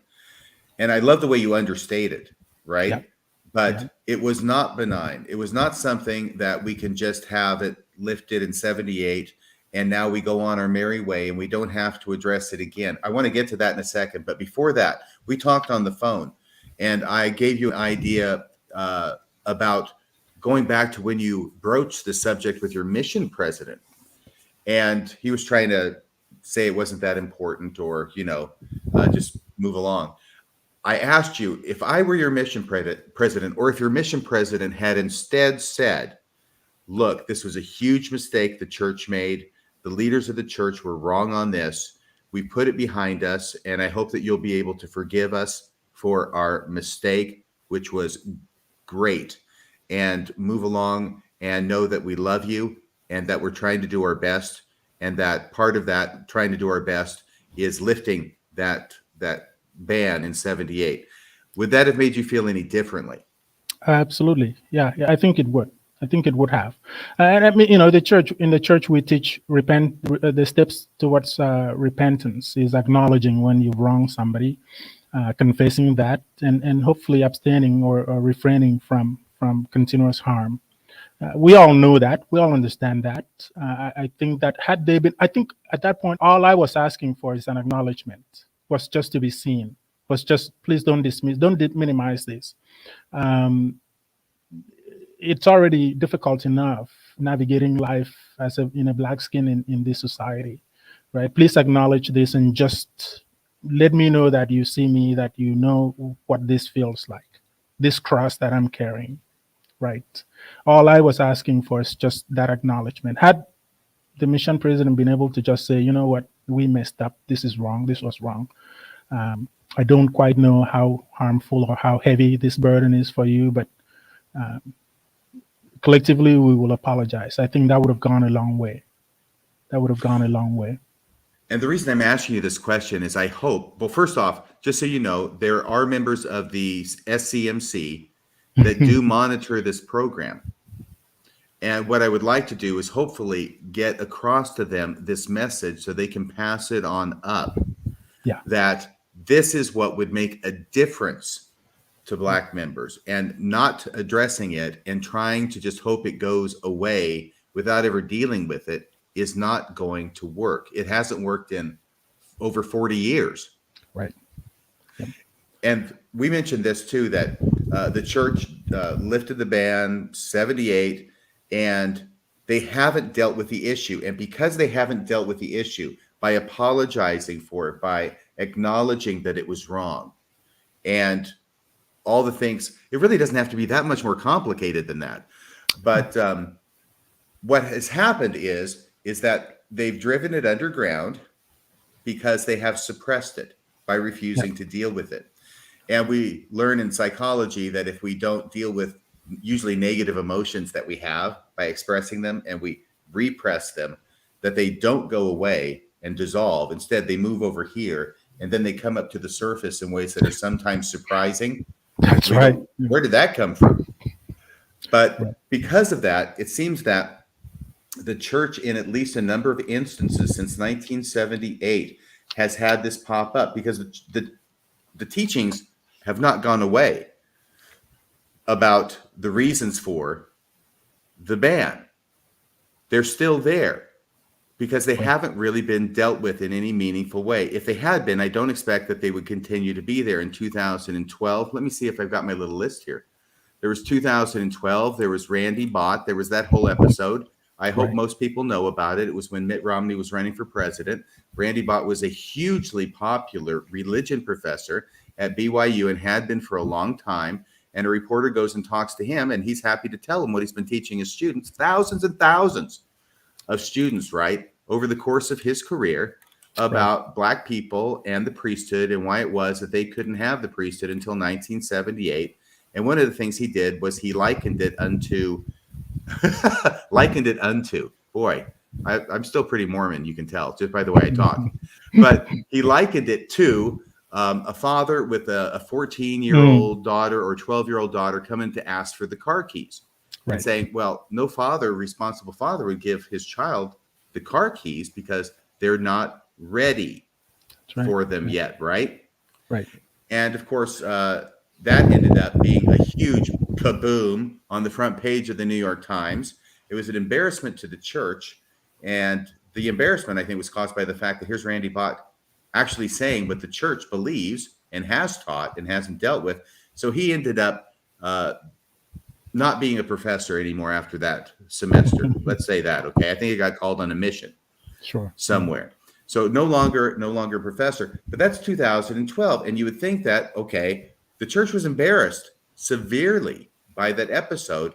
Maybe now would be a good time to do something about it. But no. So 2020, 8 years later, this was in January. So just 2 years ago, the Come Follow Me manual, the new one on the Book of Mormon, gets released. And guess what's in it? There's a statement by Joseph Fielding Smith equating black skin with a curse. Right. And so, by the way, I went and looked this up. I'm not going to try and take too much time away from you, but this is when Elder Gary Stevenson was already slated to talk to the NAACP. And this thing hits the news, and so he has to come in there and basically, eat crow. But he expressed regret. This is from the, what is this from? This is from a newspaper article about it. He expressed regret that the Come Follow Me manual for 2020 contains an old statement that dark skin in the Book of Mormon was the sign of a curse. He disavowed that statement. We'll come back to disavow later. He says, this is what he said. We're asking our members to disregard the paragraph in the printed manual. Because it's in the printed manual. Sorry, it's going to stay in there. So just disregard it. This is the Deseret News. Now I'm deeply saddened and hurt by this error and for any pain that it may have caused our members and for others. I would just like to reiterate our position as a church is clear. We do condemn all racism, past and present, in any form, and we disavow any theory advanced that black or dark skin is a sign of a curse. So he just basically does the old trope. And then he said that the mistake was included in the printed version, which was prepared nearly 2 years ago. That was a long, long time ago, 2 years ago. And when church, it's not like these guys don't actually supervise. They don't have two apostles over every committee in the church. When church leaders found out about the error in late 2019, they corrected it in the online version, which is used by the majority of members, and adjusted future printed materials. So this is the kind of thing that keeps bubbling to the surface when it's not addressed, but we're not done. That was 2020, and then we fast forward to 2022. This year, just weeks ago, right? You've got Brad Wilcox in Alpine, Utah, talking to all the young people, all, if not all, almost all of them, white young members of the church who are the future leaders of the church. And he's been giving this talk over and over and over again, making sure that this doctrine, these ideas are perpetuated among the youth and in future leaders of the church. And do you remember what it was that he said? Bill, I haven't heard from you in a while. Are you still there? I am still here. Pop quiz time. Yeah, you're catching me here. So I know that there were lots of things that Brad said, but in terms of the race issue, it was everybody's asking why people of color couldn't have the priesthood until 1978. The question that they should be asking is, why couldn't white people have the priesthood until 1830? Or 29. But man, you were good. Yeah. That's just about verbatim. I've got to ask you, Black Exmo. Okay. I go, name. I have my finger on the Black mute button. Exmo. That's what's going on in my mind. You can see my wheels turning. Yeah, I want to ask you, were you aware of these different incidents as they happened? And if so, what were your feelings when they were happening? And taking us up to Brad Wilcox. Oh, you mean the different as far as the comments? Yeah, the racist eruptions in the church. Right. Yeah. So once I discovered this in the mission field, I went into research mode, and I read pretty much, I read through the entire Journal of Discourses, just documenting for my own, because I needed understanding. I needed to be clear. I needed to figure out why. Why is it that, again, this beloved church that I'm a part of and I've given my life to would see me this way? So yeah, historically, yes.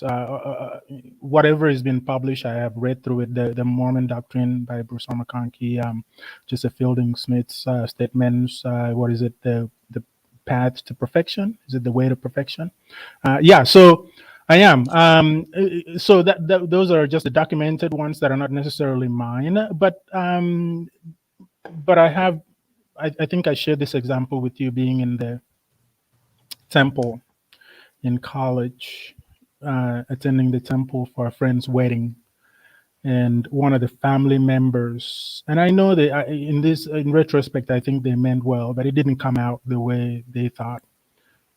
Two instances. One was they walked up right up to me as soon as the ceremony was over. Said, "It's so nice to have a black man in our temple." Right.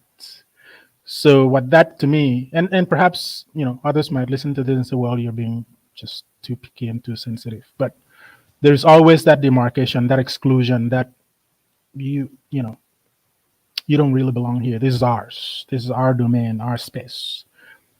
It's nice for you to be welcome into our space.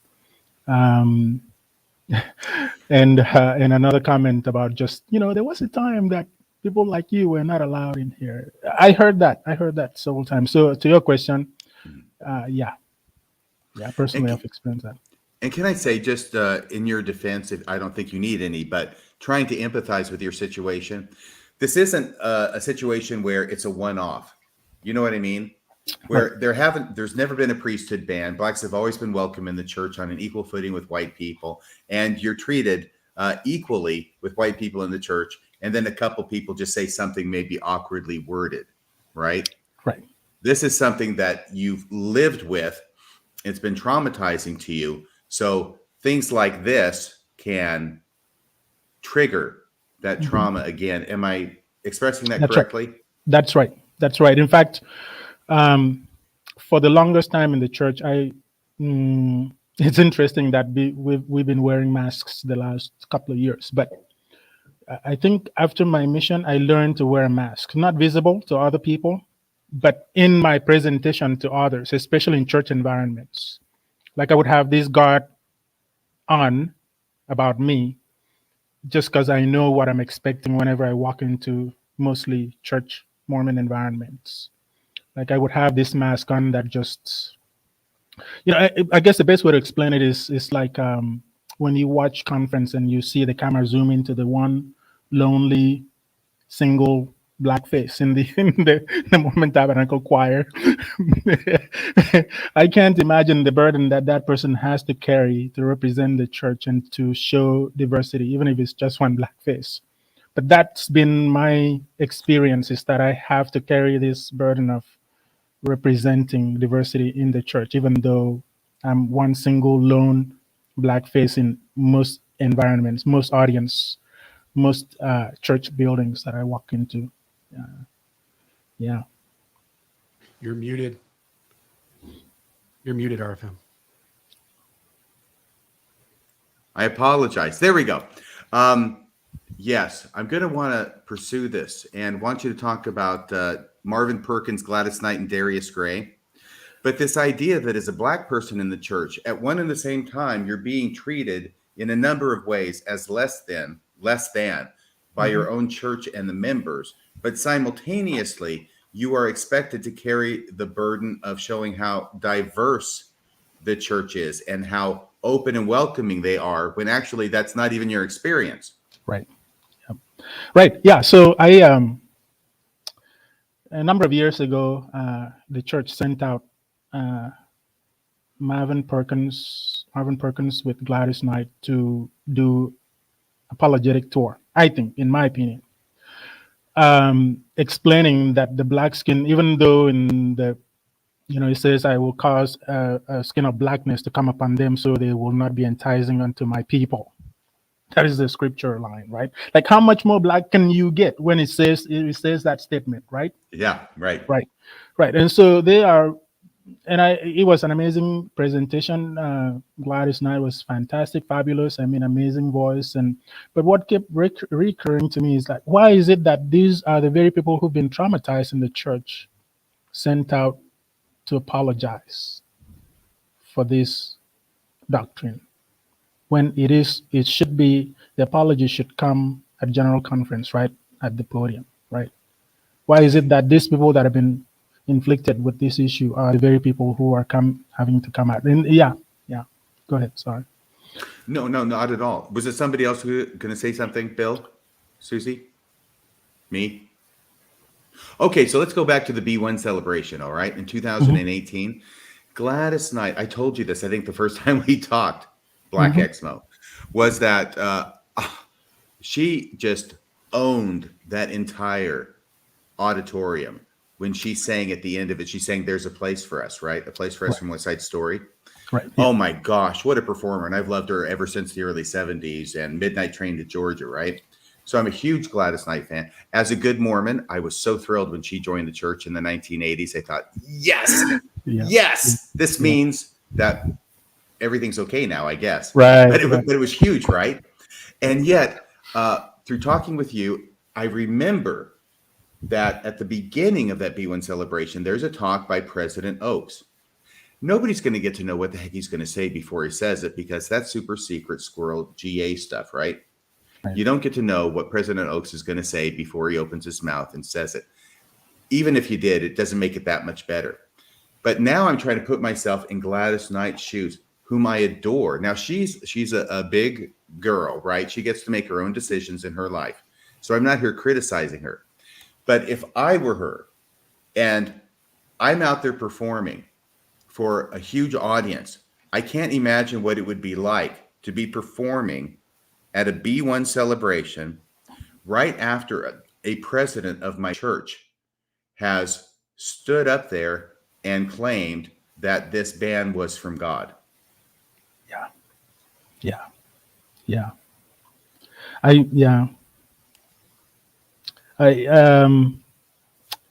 This sister that I follow that made a pleading, please don't blame this on God, because my God would not have implemented this doctrine. It broke my heart to watch her pleading. I mean, she just started crying. This was not Gladys Knight. I do empathize for Gladys Knight and Marvin Perkins. I don't know where they are as far as their activity in the church now, if they're still involved, but I think that them coming out, their faith is probably stronger than mine, to continue to apologize for this issue, I think is unfortunate. Right. And the apologies that they were doing was by saying that what the scriptures actually mean is different from what they say and different from what the church has been teaching since 1852. How about that? Right. Yeah. Right. It's to do this totally apologetic thing. Yep. You say, no, A doesn't mean A means B, and B is okay because it's not as racist as A. So therefore, what's the problem? Right. No, they, like I said, when the Book of Mormon actually comes out and says, black skin of blackness to come upon them, so they will not be on. And so they were Marvin Perkins and Gladys Knight were trying to reinterpret this to mean spiritual darkness instead of physical skin darkness. And I don't know how you get those mixed up. I mean, I think for me, the dissonance between what I thought the church was and what I later found out it was that gap was so wide. For them to try and bridge that gap for me is just insurmountable. I think you can't cross that bridge. I don't think so. For the other psychological health, I hope they've been able to reconcile it, because I have not been able to do that. Right. And And different people. Go ahead, Susie. So I wanted to link this with your, I guess not permission, I'm just going to do it. In my space of leadership development, I deliver diversity, equity, inclusion training. And what I've heard from, and I use the word Black because my Black friends have said, we're proud to be Black. White people are the ones who made it dirty. So I use it with a capital B always. Right. The responsibility that, after the death of George Floyd, was placed on Black people to start teaching white people about racism and how to be anti-racist. And what I've heard from my friends in that community is Black people are tired of trying to teach you.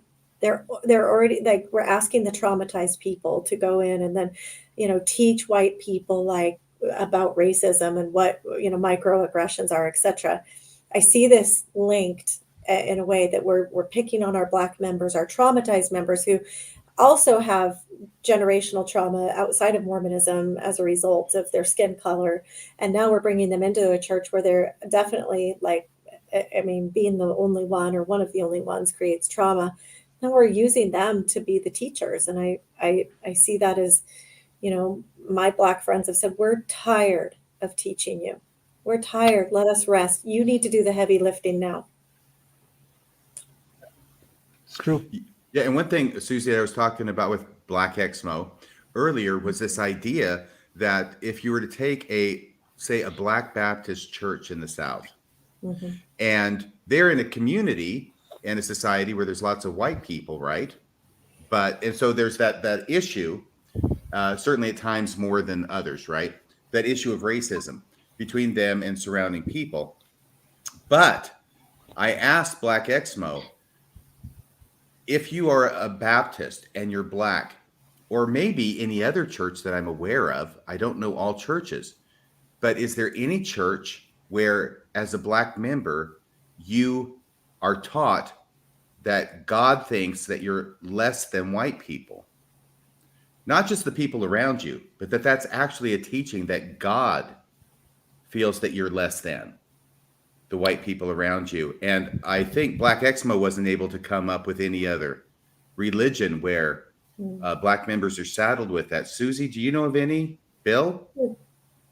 Westboro Baptists, but they're all white, right? The ones that picket. They certainly do. I think of Hitler and white supremacy, but not if you're talking about, within my realm of reach. No.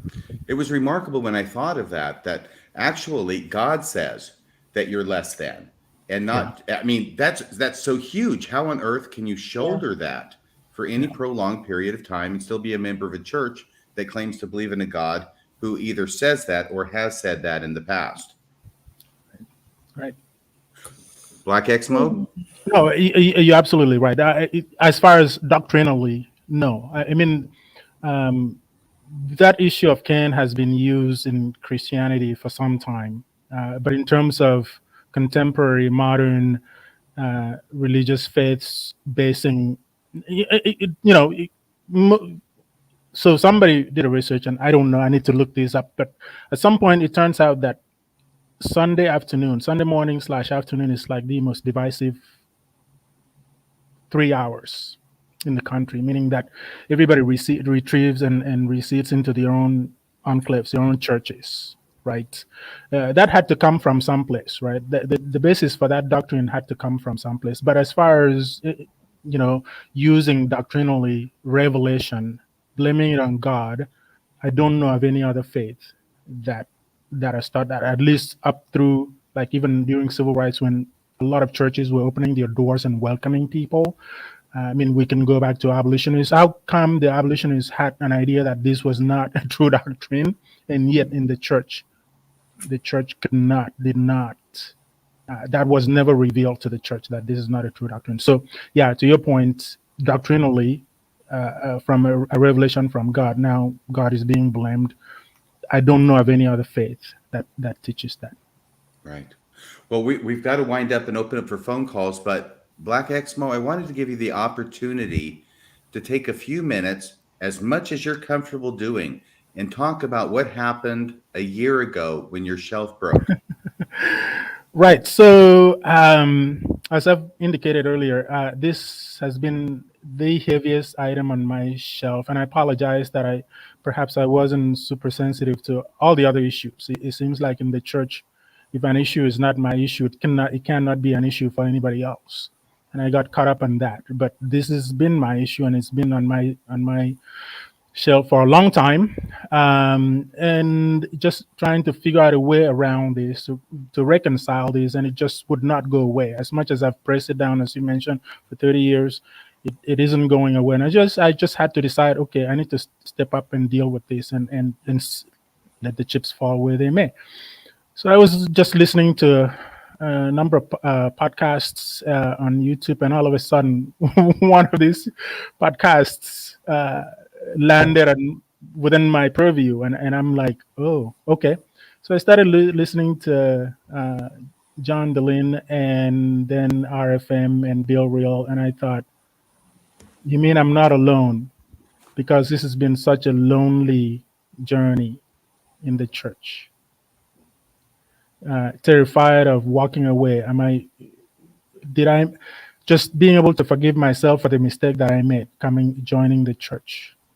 And so that was one component, but stepping out of it and just abandoning it all was even scarier. Not knowing that, as you know, the church there's no avenue that you can go and discuss this and talk to anybody about it. So I've just been dealing on this issue on my own, and to hear that other stories, to hear Bill Reel's story, to hear RFM's story, Susie's story, and all the other stories that have been podcasted was such a burden lifted for me. I can't tell you how much that means to me, to know that I am not alone in coming to terms with this mistake that I made. Yeah. Well put. Isn't Well put. Thank you. Oh, go ahead, Bill. It's interesting to me, having done this now for a decade. It's interesting to me that something's wrong, and you can tell, like something's rotting inside of you. You just don't know what it is. And when you listen to other people put it into their words, they're naming, like somebody out there has the light bulb moment where they're naming the thing you're feeling, and there's 1,000 things you're feeling, and you're like, oh, that's it. That's what it's doing to me. I just listened to the Emancipate Your Mind podcast, and it was before we added them to the umbrella, and it was the consent and coercion episode, and brilliant, by the way. Everybody should check it out. Emancipate Your Mind. As she's naming all these ways in which Mormonism coerced me and took away my consent, I'm like, oh, I didn't even think of that one. Oh, I didn't even think of that one. Oh, I didn't even know they were doing that. Like, it's listening to people explain, like, here's what doesn't feel right. And as you're pointing out, Black Exmo, you suddenly go like, oh, I'm not alone. That person's feeling the thing I'm feeling too. Yeah. Mormonism teaches you to, at least for me, I won't say for everyone, it taught me to abandon my intuition. You have and to. so we leave, and all of a sudden that thing in our belly that didn't feel right when certain topics came up, you realize that was there all along, and I ignored it and I put it on a shelf. And then you know, it's interesting because Black Exmo, you said this mistake that I made, and what I hear in that is, maybe, I don't know, I'm guessing, maybe getting into the anger stage. Right? Yes. Yep. Because I hope, you know, at some point, I really believe every challenge is an opportunity and gift. And for those who aren't quite there yet, like, I think I'm there 4 years out. It's like, okay, sometimes the anger shows up, and most of the time it's like, this is a challenge that I faced, and now it's an opportunity. Yeah. So as a result, and I know, like, Black Exmo, we can't go into it obviously, but you talked about loss of having the ability to find a partner, and Yep. you know, there's going to be anger and things like that there, and so Right. you know, it gets better though. Thank you. I'm looking forward to the rest of it, to the rest of life. Yes. Yeah. Well, good, because let me tell you, it only gets better from here. Good. Thank you.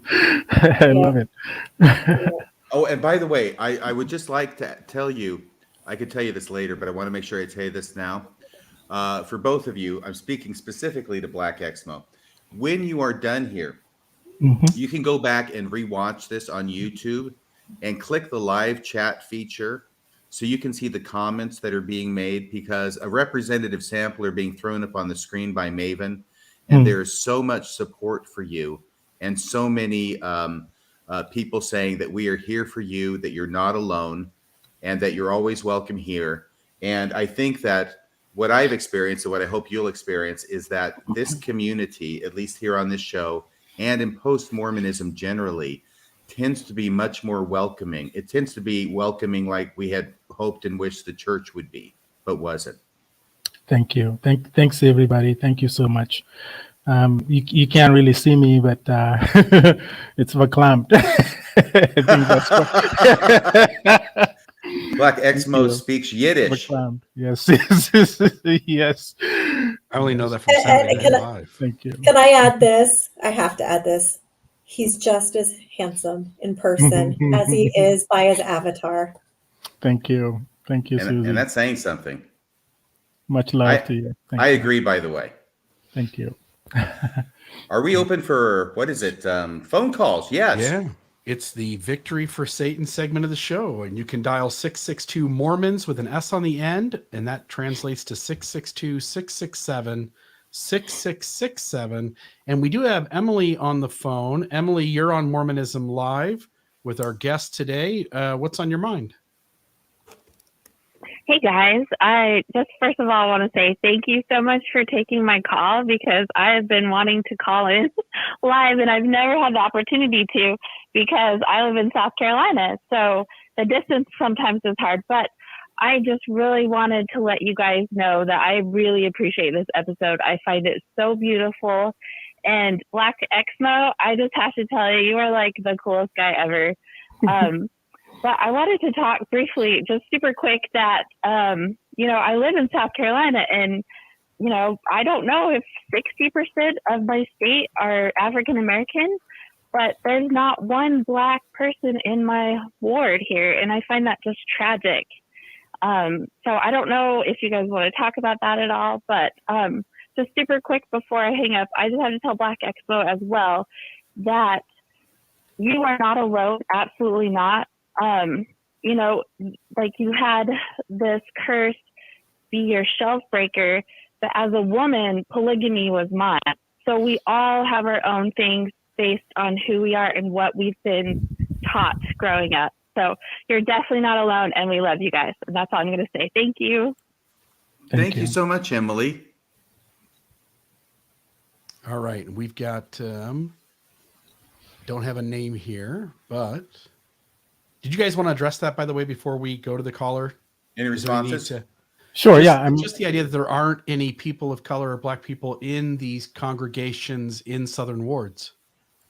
Right. Basically, as a person of color, as a Black person in most environment. In fact, I was encouraged to move to Hyde Park ward in London, where there would be a sizable Black population to find a mate. You have to go so far just to find people that reflect you in an audience in the church. And this is all stems back to that Black curse doctrine.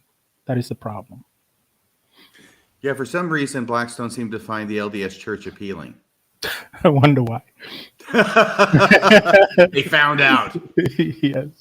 Lack of representation. I mean, I think, you know, if you go to a congregation and you look around and no one looks like you, like, why would you want to be there? Maybe that's why. All right. I think we've got Mary on the line. Mary, you're on Mormonism Live. What's your comment for our guest tonight? Hi, folks. We've spoken a couple of times before. It's good to see you all. Greetings to Black Exmo. Black Exmo, I don't want you to think that any of these comments bear on you at all. I'm just frustrated and spitting mad about how little attention is paid to the fact that women are not allowed the priesthood. 53% of Mormons are women. 50% of the population is women. And yet y'all keep ignoring this issue, and I don't understand why. Awesome. We'll respond to that. Thank you for the question, Mary. I appreciate you. I don't know how to respond to it other than to say that I think on all kinds of levels over the course of episodes that I've done or episodes you've done, that we have spoken about that issue. I think they're two very different issues that have the same kinds of emotional trauma tied to them, right? You're feeling the same kind of thing, but they're very different situations. And I think we've addressed both of those over the course of time. The church certainly hasn't addressed it. Anything I think from it's, you, Susie? yeah, absolutely. Yeah. So Mary, I'm so with you as a woman, like, especially coming out of the church. Like I never had a career that, really paid me much money. I didn't have to take care of myself until after my divorce. I feel pretty slighted by some of those things. I think I think we need to do better to talk about women's issues and giving space for this one thing. The one thing I will say is like, we've been discriminated against as women. However, the one thing that we have that's different is we have never been discriminated against if you're white because of the color of your skin. So it's very different. And it brings up, like Bill said, some of the same emotions. So I want to empathize and show you that I care about that and say that it doesn't have to be an either or, maybe it's an and room for this. And what I hear you saying is you'd love to hear more. And I think these gentlemen like that feedback. And it's time for some damn change, and the world is changing, but man, it's too slow for all of us. The system is set up to move slowly. Whether it's Mormonism or whether it's societies at large, it just takes a long time, and it's not fast enough for us, but it is what it is. Yes, in the LDS Church, it is true that progress is achieved one death at a time. Yeah. And even then, not that fast. Yeah. I mean, you bring another issue too, right? Black Exmo expressed suicidal ideology, the LGBT community, the stress and weight that women feel on their shoulders. There's a lot of people who don't fit in the box that Mormonism is not doing right by. Can I say one other thing about Mary's comment? I think I addressed this. I say so much, it's hard for me to remember everything I say, and in some ways that's a blessing. But Brad Wilcox made a number of comments. Some were offensive to Black people. Some were offensive to women.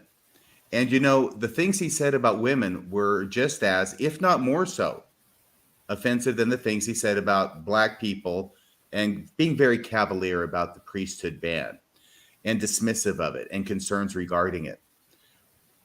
But when push came to shove and everything blew up in Brad Wilcox's face, the apology he gave, by the way, kudos to him for giving an apology. Hopefully he's setting a good example for Elder Oaks.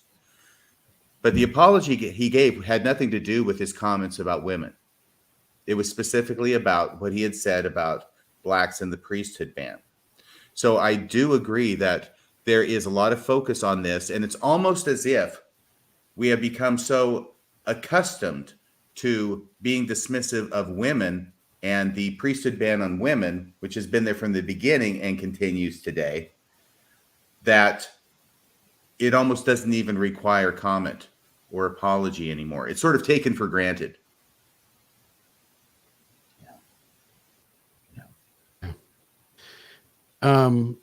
If you guys want to go to the next call, I've got Marco on. You guys want to do that? Sure. Okay. Marco, you are on the air with Mormonism Live, and I actually think this will be the last call. Go ahead with your point tonight about the show. Yeah. Hey, how's everyone doing this fine evening? Marco, Polo, Polo, yay! Marco, hey, so have Ryan, you or have you Ryan, not had anything to drink I while you're watching the show? No, I have not had anything to drink. I don't require a drink to sound like I'm drunk. So Okay, that's good. the interesting part about me. So Okay.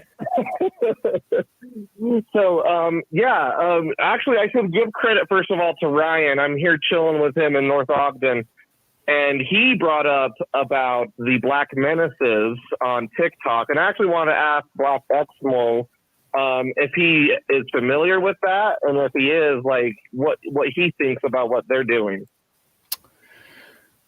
Yes, I am. Thank you, Marco. I am familiar with them. I'm not connected with them in any way. I just from a distance. I mean, I can understand. I do empathize, and I feel Black Exmo.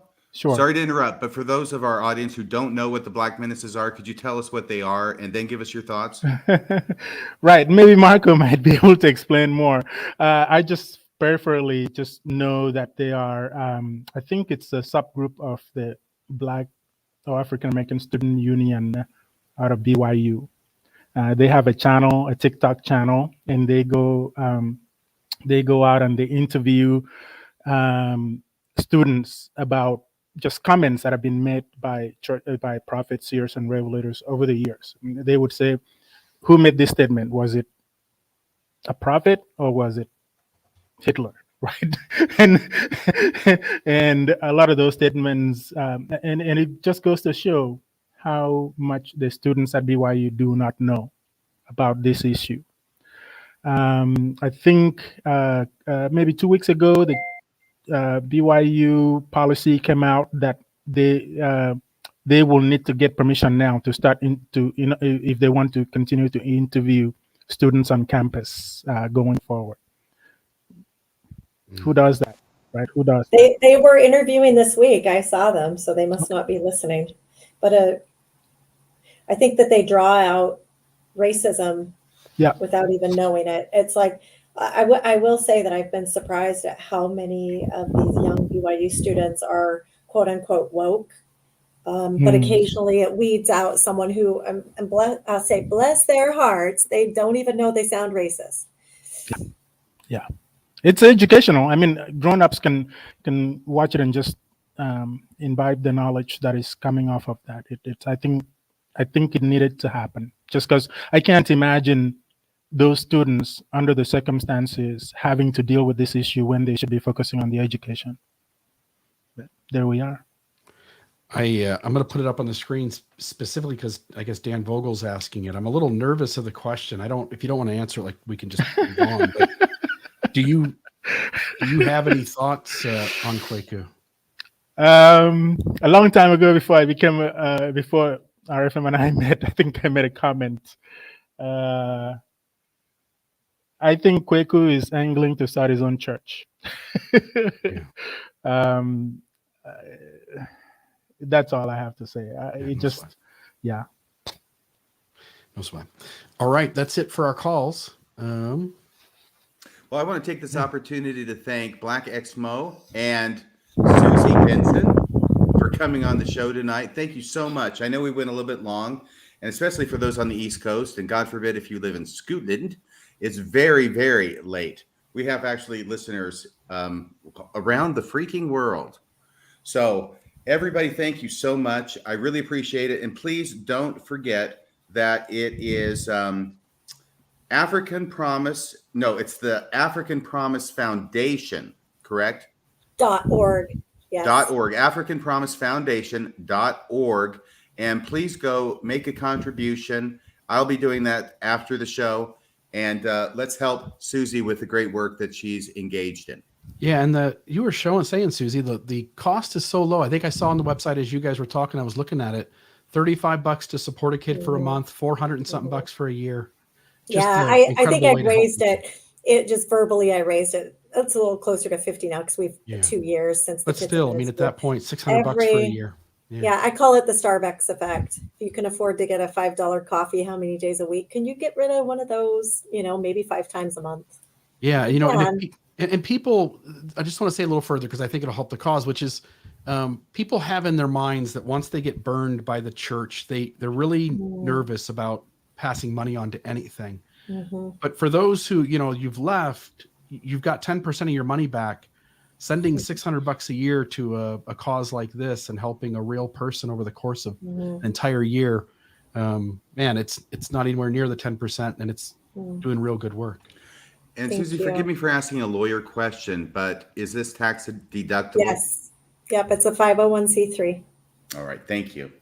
Well, thanks again, everybody. It's been great. I've enjoyed it immensely. And I want to wish everybody a very happy Wednesday evening. Thanks, Thank everyone. you. Thank you, RFM. Thank you, Bill Real. Thank you, Susie. Okay. Love you guys. Thanks. Thank you so much. We'll talk soon. Bye. Bye-bye. This idea that the church is hiding something, which we would have to say as two apostles who have covered the world and know the history of the church and know the first presidency in the Quorum of the 12 from the beginning of time. There has been no attempt on the part in any way of the church leaders trying to hide anything from anybody.